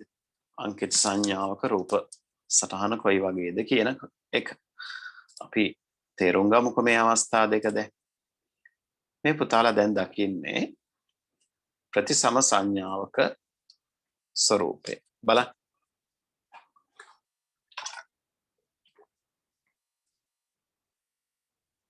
තරංගයක ආකාරයකට ගමන් කිරීමක් වෙන්නේ නේද පුතේ? තරංගයක ආකාරයකට ගමන් කිරීමක් වෙන්නේ. එතන ප්‍රතිසම සංඥාවක් ගමන් කරන්නේ තරංගයක ආකාරයකට. මේ තරංගයක ආකාරයකට ගමන් කරන ප්‍රතිසම සංඥා කියන්නේ මොනවද? ප්‍රතිසම සංඥා අපි අඳුනගන්නේ කොහොමද? මොනවද මේ අපි අවට තියෙන දේවල් වලින් ප්‍රතිසම සංඥා වෙන්නේ? අපි උදාහරණ බලමු. එකක් තමයි පුතේ ආලෝකය. ආලෝකය අඩු වැඩි වෙවි තියෙනවා. අඩු වැඩි වෙවි පවතිනවා. ආලෝකය. ඒතර ආලෝකය අපිට ගන්න පුළුවන් මොකක් විදිහටද? ප්‍රතිසම සංඥාවක් විදිහට. ආලෝකය ප්‍රතිසම සංඥාව. ඊළඟට ආලෝකයේ ප්‍රතිසම සංඥාවක් වගේම තව මොකක්ද ගන්න පුළුවන් අපට? උෂ්ණත්වයේ ප්‍රතිසම සංඥාවක්. උෂ්ණත්වයේ අඩු වැඩි වෙවි වෙනස් වෙවි ඒ දිගටම පවතින. උෂ්ණත්වයේ ප්‍රතිසම සංඥාවක්. ආලෝකයේ ප්‍රතිසම සංඥාවක්. තව වායු පීඩනය. නේද මේ හොලඟ කියලා අපි ගන්න. වායු පීඩනය. ඒතර මේක වෙනස් වෙවි පවතිනවා. වෙනස් වෙනවා හැබැයි පවතිනවා. එහෙනම් ඒකත් ප්‍රතිසම සංඥාවක්. එහෙම බලනකොට පුතේ මේ ස්වභාව ධර්මයේ තියෙන ගොඩාක් ඒවා අපිට ප්‍රතිසම සංඥා වලින් තමයි අඳුර ගන්න පුළුවන්. ඒවා අඳුනා ගන්න වෙන්නේ ප්‍රතිසම සංඥා විදියට. එහෙනම් ඔන්න ප්‍රතිසම සංඥාවලට නිදසුන් අපි දැක්කා කතා කරා. ප්‍රතිසම සංඥාවක රූපමය ස්වરૂපය කොයි වගේද කියන එක අපි බැලුවා. වෙන ප්‍රතිසම සංඥා ගැන පුංචි සටහනකට යම් පුතේ. ප්‍රතිසම සංඥා ගැන පුංචි සටහනක් අපි ලියාගමු. මොකද්ද ප්‍රතිසම සංඥාවක් කියලා කියන්නේ?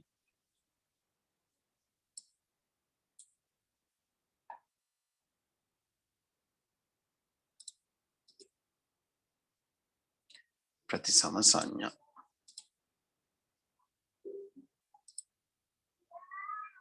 ප්‍රතිසම සංඥාවක පුතේ උනේ වෙන්නේ ප්‍රතිසම සංඥාවක උනේ එහෙම නැත්නම් ප්‍රතිසම සංඥාවක හැසිරීම වෙන්නේ මොකක්ද?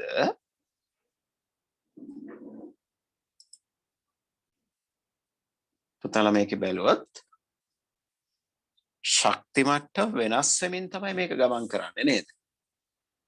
ශක්ති මට්ටම වෙනස් වෙනවා.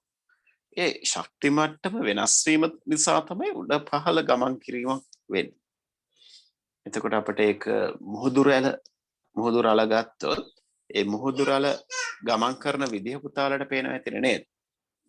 උල්ස් පහත් වෙනවනේ. ඒ ශක්ති මට්ටම වෙනස් වීමත් එක්කනේ මුහුදු රැළ එහා මෙහා ගමන් කරන්නේ. ඒතරොත් මේ මුහුදු රැළ ගන්න පුළුවන් අපිට ප්‍රතිසම අවස්ථාවක් විදිහට. අපි ඊළඟ රූප සටහන බලමු. මෙවන පුතේ නිර්වචනය ශක්ති මට්ටම ක්‍රමයෙන් වෙනස් වෙමින් ශක්ති මට්ටම ක්‍රමයෙන් වෙනස් වෙමින් අවිච්ඡින්න ලෙස අවිච්ඡින්නයි කියන්නේ පුතේ අඛණ්ඩව පවතිනවා කියන එක. ආලෝක තත්ත්වය වෙනස් වෙවි අඛණ්ඩව පවතිනවා. උෂ්ණත්වය වෙනස් වෙවි අඛණ්ඩව පවතිනවා. අවකාශයේ පවතින විවිධ ශබ්ද වෙනස් වෙවි හඬ වෙනස් වෙවි අඛණ්ඩව පවතිනවා. අවිච්ඡින්න ලෙස සම්ප්‍රේෂණය වෙන සංඥා විශේෂයකි. ප්‍රදේශ සටහනකට යන මාතෘකාව ප්‍රතිසම සංඥා.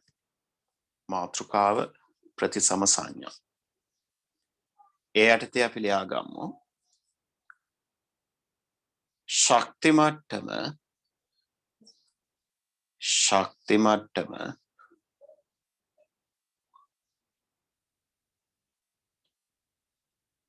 ක්‍රමයෙන් වෙනස් වෙමින්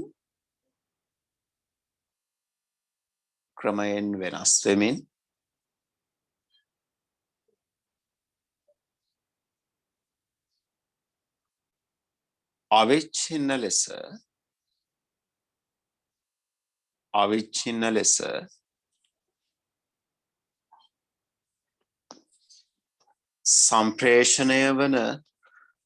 සම්ප්‍රේෂණය වන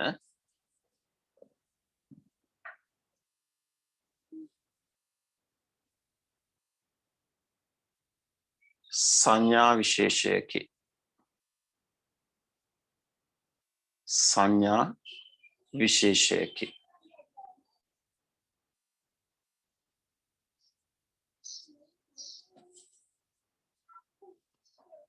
මෙහි අනුයාත සංකේත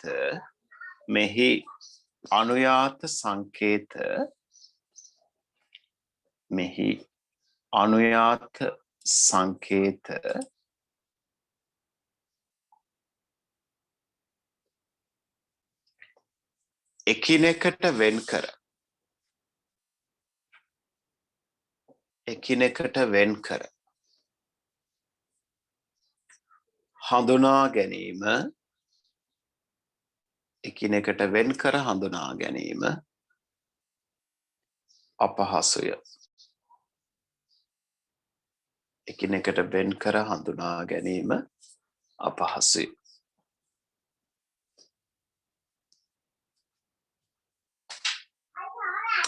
හරි, ඊට පස්සේ අපි මේක යටතේ උදාහරණ කීපයක් ලියා ගන්න හදනවා. උදාහරණ මොනවද කියලා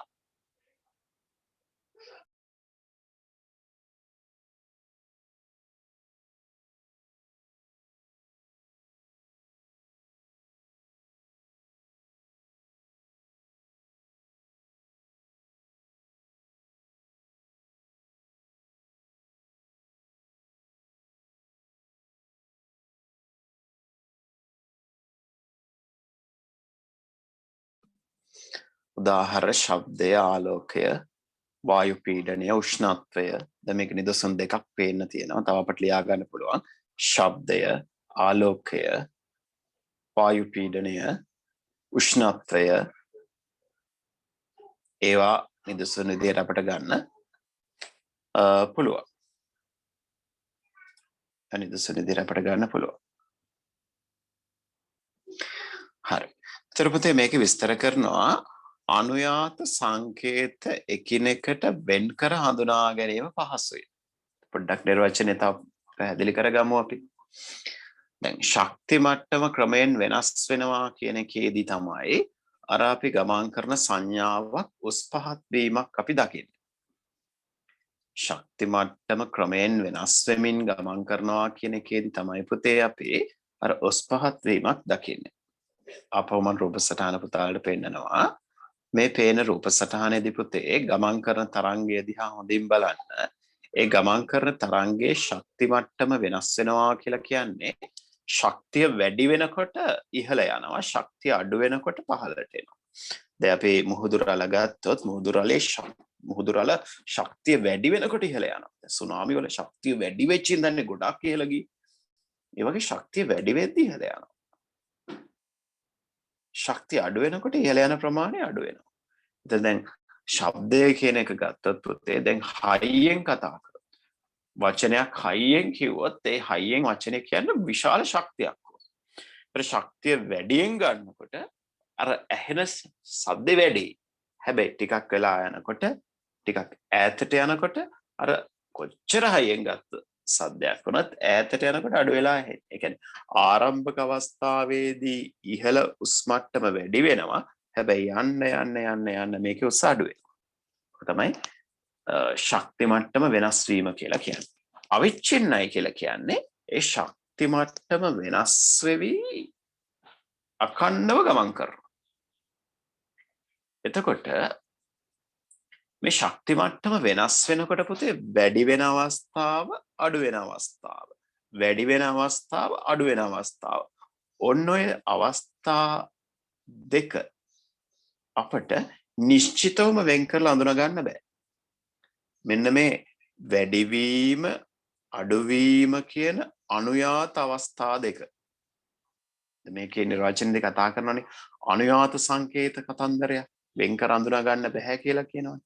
ඒ අනුයාත සංකේත වෙන් කර අඳුනා ගන්න බෑ කියලා කියන පුතේ අඩු වෙන අවස්ථාවයි වැඩි වෙන අවස්ථාවයි නිශ්චිතව අඳුනා ගන්න බෑ. නිශ්චිතව අඳුනා ගන්න බෑ. මොකද එක මොහොතක එක විදිහකුත් තව මොහොතක තවත් විදිහකුත් තියෙනවා. ඒ නිසා අනුයාත අඩු වැඩි වීමේ අවස්ථා දෙක අනුයාත සංකේත කියලා කියනවා. එහෙනම් මේ අඩුවීම සහ වැඩිවීම අනුයාත සංකේත අඩුවීම සහ වැඩිවීම කියන අවස්ථා දෙක අපිට නිශ්චිතව අඳුනා ගන්න බෑ. හැබැයි මේක මේ අනුයාත සංකේත නිශ්චිතව අඳුනා ගන්න පුළුවන් අංකිත සංඥාවලදී. ඒ නිසා අංකිත සංඥා ගැන කතා කරද්දී පුතාලට මේ අනුයාත සංකේත කියන වචනය සංකල්පය ඊට වඩා තව පැහැදිලි වෙයි. එහෙනම් අනුයාත සංකේත කියලා කියන්නේ මොකක්ද? ප්‍රතිසම සංඥාවක් ගමන් කරද්දී ඒ ගමන් කරන ප්‍රතිසම සංඥාවේ වෙනස් වීම අපට නිශ්චිතව දක්වන්න බෑ. අඩුවීම සහ වැඩිවීම අනුයාත අවස්ථා දෙක අපිට නිශ්චිතව දක්වන්න බෑ. ඒකයි මේකේ අනුයාත කතන්දරයේදී විස්තර කරන්නේ. එතකොට මේ පේන්නේ කොටස පුතාලට මෙහි අනුයාත සංකේත කෙනෙකුට වෙන් කර හඳුනා ගැනීම අපහසුයි. අඩු වෙන අවස්ථා වැඩි වෙන අවස්ථා නිශ්චිතව වෙන් කරන්න බෑ. මොකද සැරෙන් සැරේ මේක වෙනස්. මේ අපි දකින්නේ පුතේ ඒ ස්වરૂපය. බාන මේක හඳුනා ගන්න පුළුවන්ද කියලා මේ අනුයාත අවස්ථා? බෑනේ. නේද? අපිට අනුයාත අවස්ථා හඳුනා ගන්න බෑ. මේ හඳුනා ගන්න හදනකොට වෙනස් වෙලා. හඳුනා ගන්න හදනකොට වෙනස් වෙලා. හැබැයි අඛණ්ඩව යනවා අවිච්ඡින්නයි. හැබැයි අනුයාත අවස්ථා හඳුනා ගන්නත් බෑ. මොකද එකපාර වැඩි වෙනවා අඩු වෙනවා ආය වැඩි වෙනවා අඩු වෙනවා වැඩි වෙනවා අඩු වෙනවා සමහර ගොඩාක් වැඩි වෙනවා ගොඩාක් අඩු වෙනවා අඩු වෙන ප්‍රමාණය වැඩි වෙන ප්‍රමාණය නිතර වෙනස් වෙනවා මේ අපි දකින්නේ ශබ්දය හඬ ශබ්දය ප්‍රස්ථාරිකව ගත්තම ශබ්දය කියන්නේ ප්‍රතිසම සංඥාවක් ඒ ශබ්දය කියන ප්‍රතිසම සංඥාව ප්‍රස්ථාරිකව නිරූපණය වෙච්ච අවස්ථාවක් තමයි පුතාලා මේ දකින්නේ මම හිතනවා මේ කොටස් ටිකත් එක්ක ප්‍රතිසම සංඥාවක් සම්බන්ධ නිර්වචනය සහ නිදසුන් සහ ක්‍රියාකාරීත්වය ආය 100%ක් හොඳටම පැහැදිලි වෙන්නේ නැති. ගැටලු තියෙනවා නම් අහන්න පුතේ. මම හිතනවා පැහැදිලි වෙන්නේ නැති කියලා. හරි. ප්‍රශ්නයක් අහලා තිබ්බ පුතේ මම හිතනවා ඒක පැහැදිලි වෙන්නේ නැති කියලා. ගැටලු තියෙන ඒවා අහන්න හොඳේ. හරි. අපි දැන් යන් ඊළඟ අවස්ථාවට.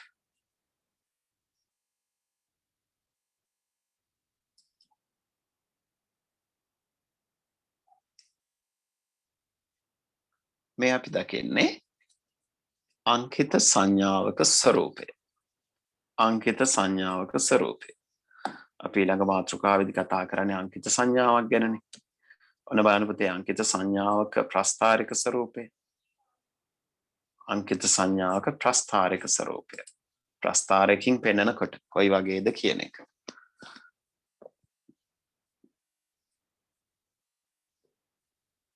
මේකේ විශේෂත්වය තමයි මේ සංඥාව අංකිත සංඥාව ගමන් කරන්නේ ප්‍රධාන අවස්ථා දෙකක් මත දෝලණය වෙවි. ඒ අවස්ථා දෙක තමයි පුතාලට පේන්නේ on සහ off කියලා අර්ථ දක්වලා. on සහ off කියලා අර්ථ දක්වලා තිනවා. පුතාලට පේනවා ඇති මේ අවස්ථා දෙක. එතකොට මේ on සහ off කියන අවස්ථා දෙක ගත්තම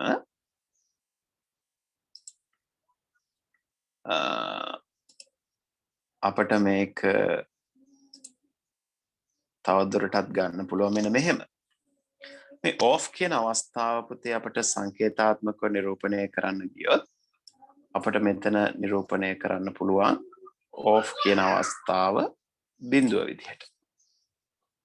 ඒ වගේම on කියන අවස්ථාව අපි සංඛ්‍යාත්මක සංකේත විදිහට පාවිච්චි කරන්න ගියොත් අපට ගන්න පුළුවන් 1 කියලා.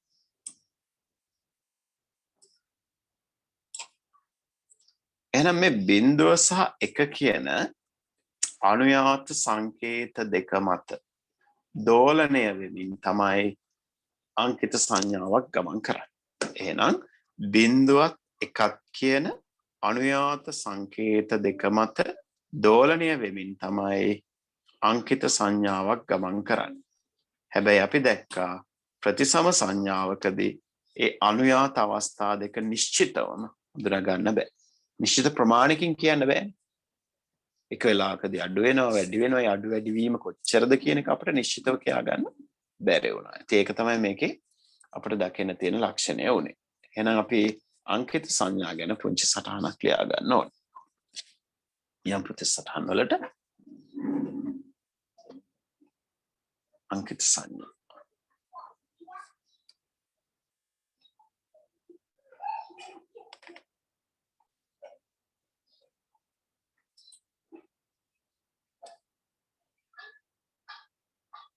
මේ අපි දකින්නේ යාගම් සටහනක් අංකිත සංඥා යටතේ එකිනෙකට වෙනස්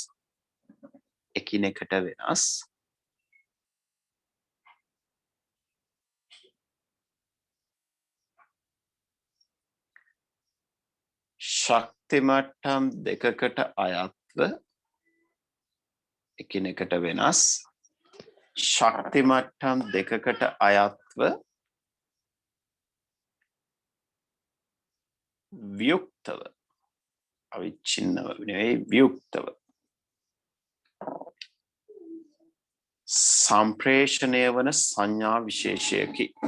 සම්ප්‍රේෂණය වන සංඥා විශේෂයකි.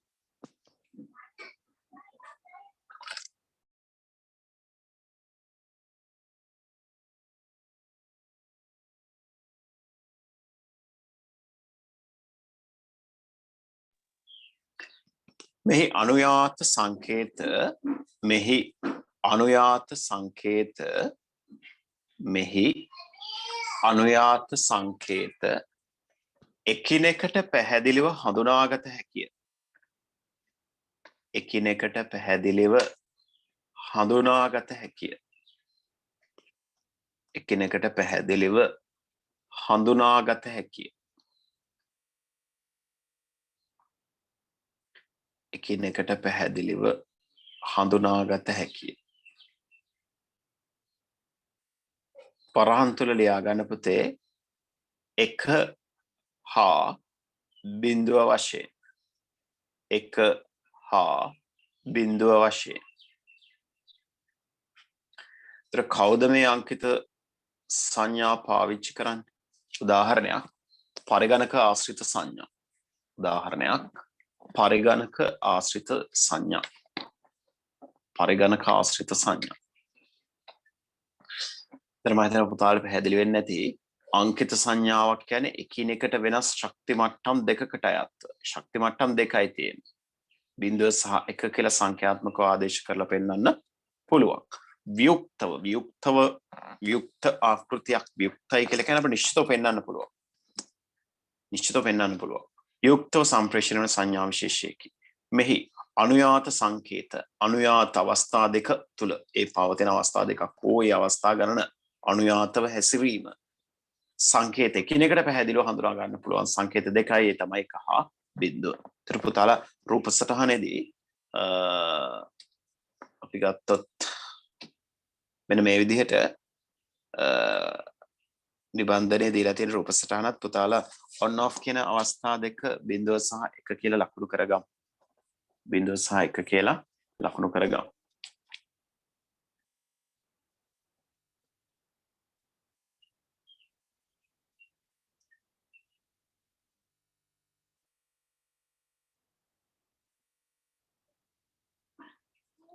හරි.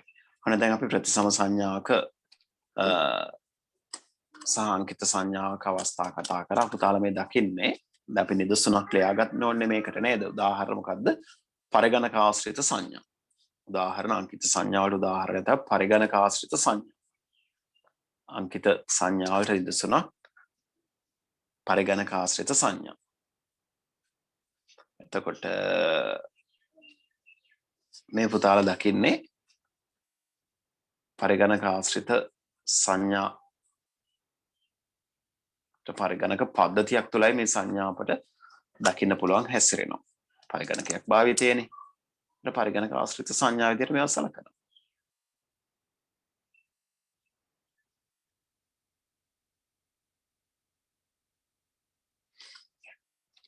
හරි. අපි ඊළඟ අනුමාත්‍රකාවට යන්නයි හදන්නේ පුතේ. ඒ තමයි ಗುಣ ගැන කතා කරන්න හදන්නේ. ಗುಣ ගැන කතා කරන්න හදන්නේ. මොකක්ද මේ ಗುಣ කියන්නේ කියන කොටසට යන්න හදනවා.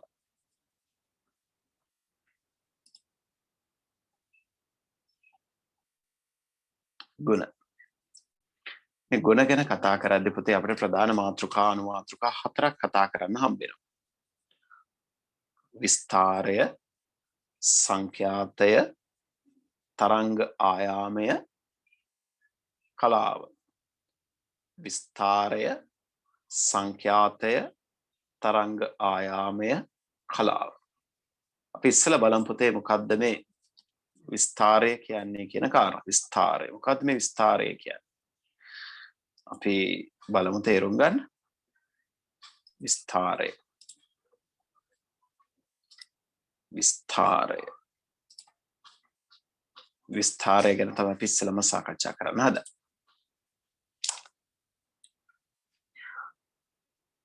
පුතාට රූප සටහනක් පේනවා ඇති. මේ රූප සටහන ගැන හොඳට බලන්න. මේ විස්තරය තේරුම් ගන්නයි අපි හදන්නේ. මොන මේ විස්තරය කියන කොටස මේ දැන් අපි ඉගෙන ගන්න මාතෘකාව අපිට තේරුම් ගන්න බෑ. ඇත්තටම සාමාන්‍ය පන්ති කාමරයක තියෙන සාමාන්‍ය පහසුකම් යටතේ.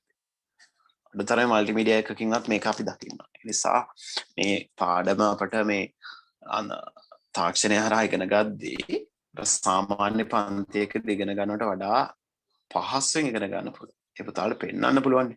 ප්‍රායෝගික තැන් පෙන්වන්න පුළුවන්. මේක වැඩ කරන්නේ මෙහෙම. මේක හැසිරෙන්නේ මෙහෙම. සාමාන්‍ය පන්තියකදී මේ ටික පෙන්වන්න අමාරුයි. ඒ නිසා ඒ වාසිය අපි ගමු මේ ඔන්ලයින් ඉගෙන ගන්න අවස්ථාවකදී. දැන් අපි ඉගෙන ගන්න හදනවා විස්තරය ගැන.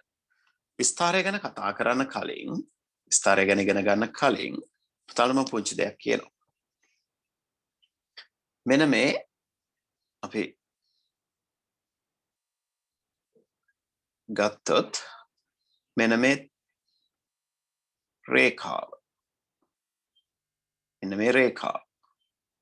මේක තරංගයක්. ඒක සංඥාවක්. මේ ආකාරයේ සංඥා අපි දැක්කේ මේ ආකාරයේ සංඥා අපි දැක්කේ ප්‍රතිසම සංඥා යටතේ. එහෙනම් පුතේ මේ අපි දකින්නේ ප්‍රතිසම සංඥාව. ප්‍රතිසම සංඥාවක මේ රේඛාවට අපි කියනවා තරංගය කියලා. තරංගය.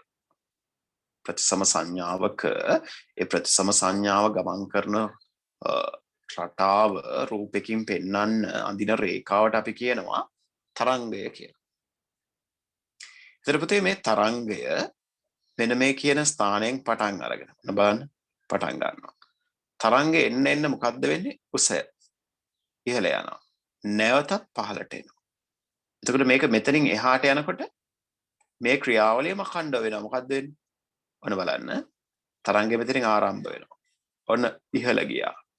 ආය පහළට එනවා. ආය අපි ගත්තොත් මේක පුතාලා ස්ක්‍රීන් එක දිහා බලා ගන්න. මේක මෙහෙම ඉහළට යනවා. ආය පහළට යනවා. ආය ඉහළට යනවා. ආය පහළට යනවා. ඔය විදිහට අඛණ්ඩව මේක ඉහළ පහළ යෑමක් වෙනවනේ. අඛණ්ඩව ඉහළ පහළ යනවා. කොච්චරවත් ඉහළ පහළ යෑමක් තමයි වෙන්නේ.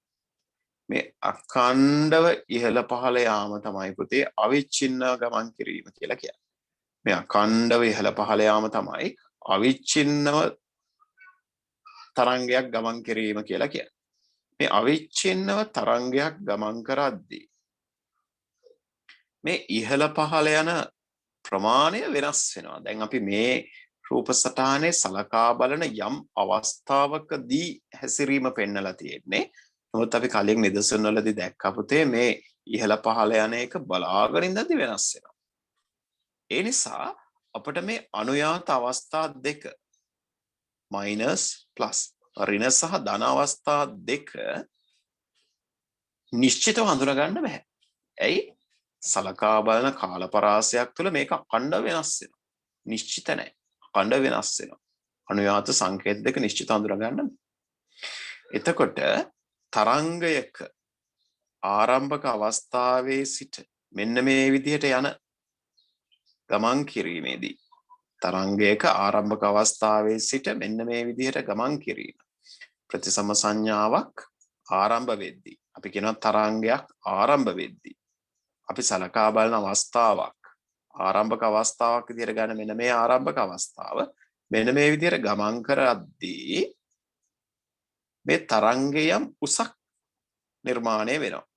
තරංගයම් මේ මොහොත වෙනකොට උසක් නිර්මාණය වෙනවා. ආය බලන්න අපි මෙතෙන් නම් මැනගෙන ගියොත් මෙන්න මේ සීමාවට එනකොට යම් උසක් නිර්මාණය වෙනවා. මේ උස වෙනස් වෙන්න පුළුවන්. නමුත් යම් උසක් එනවා.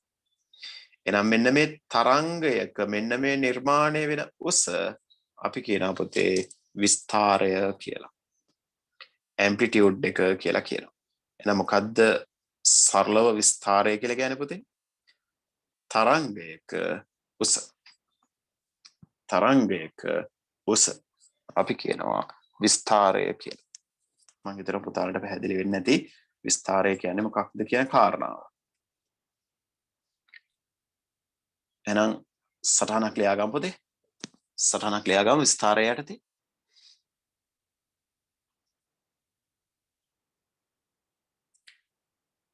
තරංගයේ උස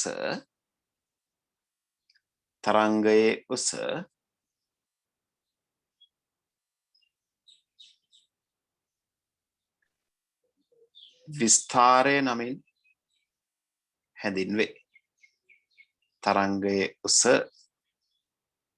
විස්තාරය නමින් හැඳින්වේ. තරංගයේ උස විස්තාරය නමින් හැඳින්වේ.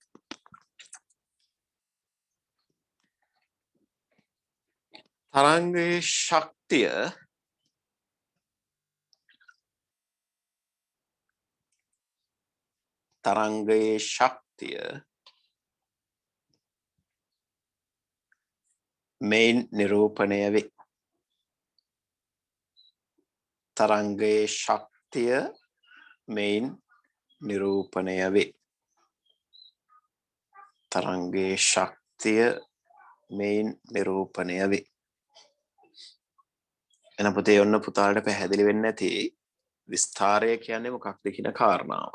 විස්තාරය.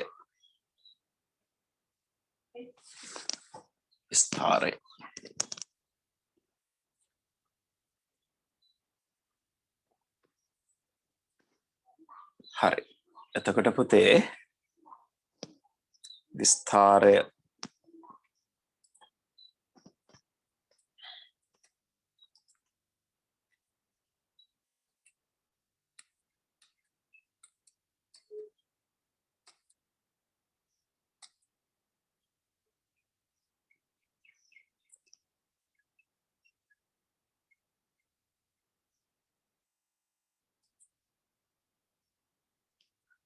අපි අද දවසේ පාඩම ගැන අවධානය යොමු කරොත් අපි අද දවසේදී කතා කරපු දේවල් ගැන අවධානය යොමු කරොත් 6 වෙනි පාඩම අද අපි පටන් ගත්තා. ඒතර අපි 6 වෙනි පාඩමේදී සංඥා සහ ඒවායේ ගුණ ගවේෂණය කියන මාතෘකාව යටතේ සාකච්ඡා කරන්න පටන් ගත්තේ. එතෙන්දී පුතේ අපි කතා කරා දත්ත සංවේදනය කියන්නේ මොකක්ද කියන එක. අද දවසේ අපි කතා කරා දත්ත සංවේදනය කියන්නේ මොකක්ද කියන එක. එතෙන්දී අපි දත්ත සංවේදනය අර්ථ දැක්වුවා. ඊට පස්සේ පුතේ දත්ත සංවේදනයේදී හම්බෙන ප්‍රධාන සංරචක ගැන කතා කරා. එතෙන්දී පුතාලට මතක ඇති අපි කතා කරා ප්‍රධාන සංරචක තුනක් අපට හම්බෙනවා කිව්වා. ප්‍රධාන සංරචක තුනක් අපට හම්බෙනවා කියලා කිව්වා. ඒ තමයි ප්‍රේෂකයා, සම්ප්‍රේෂණ මාධ්‍ය, ග්‍රාහකයා. ඊට පස්සේ පුතේ ඒ අවස්ථා තුන අපි නිර්වචනය කරා. ප්‍රේෂකයා කියන්නේ කවුද නිර්වචනය කරා? සම්ප්‍රේෂණ මාධ්‍ය කියන්නේ මොකක්ද නිර්වචනය කරා? ග්‍රාහකයා කියන්නේ කවුද කියලා නිර්වචනය කරා. ප්‍රේෂකයාට තව අවස්ථාවකදී දත්ත යවන්න, ප්‍රභවය, දත්ත මූලාශ්‍රය වගේ නම් පාවිච්චි කරනවා කියලා කතා කරා. ඒ වගේම තමයි ප්‍රේෂකයාට තව වෙලාවකදී සම්ප්‍රේෂකයා කියලා කියනවා කියලා අපි කතා කරා. ප්‍රේෂකයාට තව නමක් කියන පුතේ මොකද්ද? සම්ප්‍රේෂකයා කියලා පාවිච්චි කරනවා. ප්‍රේෂකයා සහ සම්ප්‍රේෂකයා අතර වෙනස කතා කරා. වෙනස තමයි ප්‍රේෂකයා තමන්ගේ දත්ත යවද්දී සම්ප්‍රේෂකයා තමන්ගේ දත්ත වගේම අනුන්ගේ දත්තත් යවනවා. නිදසුනක් සංවේදන ආයතන. අපි යවන මෙසේජ් එක ඒගොල්ලෝ අරන් ඕගලන්ට යවනවා වගේම ඒගොල්ලොත් මෙසේජ් යවනවානේ. අන්න ඒ වගේ. සම්ප්‍රේෂණ මාධ්‍ය අවස්ථා දෙකක් තියෙනවා කිව්වා රැහන් සහිත සහ රැහන් රහිත. ඒවා ගැන අපි වැඩිපුර ඉස්සරහට ඉගෙන ගන්නවා. ඊළඟට ග්‍රාහකයා කියන්නේ දත්ත ලබා ගන්නා කෙනා. හැබැයි අපි කිව්වා දත්ත ලබා ගන්නා කෙනා කොහොමද දත්ත ලබා ගන්නා කෙනාද? අවසන් වරට දත්ත ලබාගෙන අන්තර්ගතය කියවලා තේරුම් ගන්න කෙනා. අවසන් වරට දත්ත ලබාගෙන කියවලා තේරුම් ගන්න කෙනා. ඊළඟට පුතේ අපි කතා කරනවා සංඥාවක් ගැන.